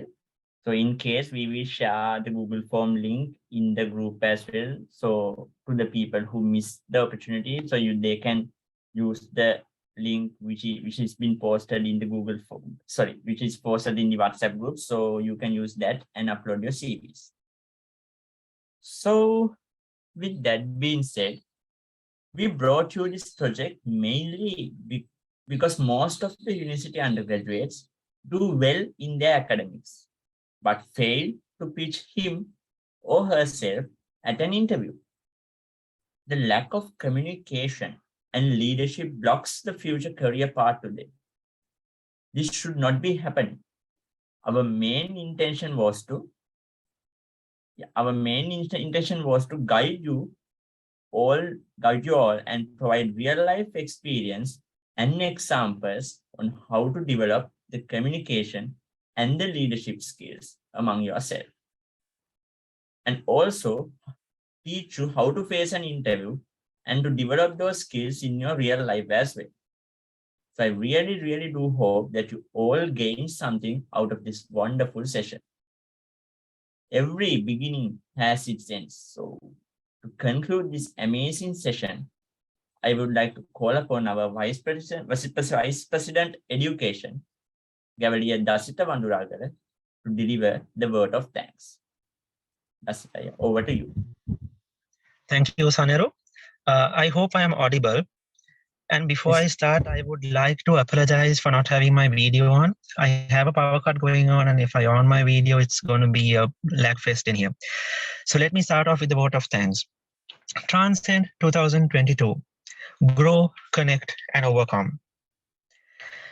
These past 3 hours were truly a transcending experience, where I'm sure everyone gained a lot, whether it be how to shatter the glass ceiling, or simply how best to present yourself in an interview. As we near the end of this event, I'm here to thank all of those involved on behalf of the Executive Committee of the Gavel Club of the University of Colombo. First off, I would like to thank the current Vice Chancellor of the University of Colombo and our club patron, Senior Professor H.D. Karnaratna, for the motivation that sparked the thought for this event.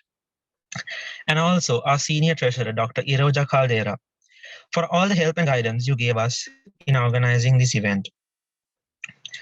A big thank you goes out to our keynote speakers, Toastmaster Niranjan De Silva, Toastmaster Sanara Premaratna, and distinguished Toastmaster Thiru Sayandan for being here with us this morning and enlightening us with your stories and experiences. I'm sure these are lessons that we as undergraduates are hard-pressed to come by and will always cherish.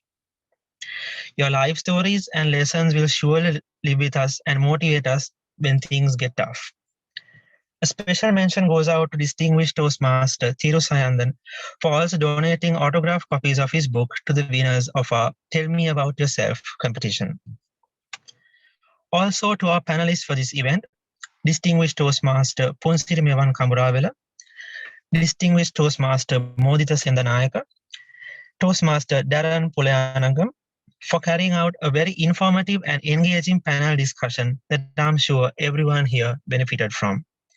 Thank you, dear Toastmasters, for being supportive during each and every step along the way.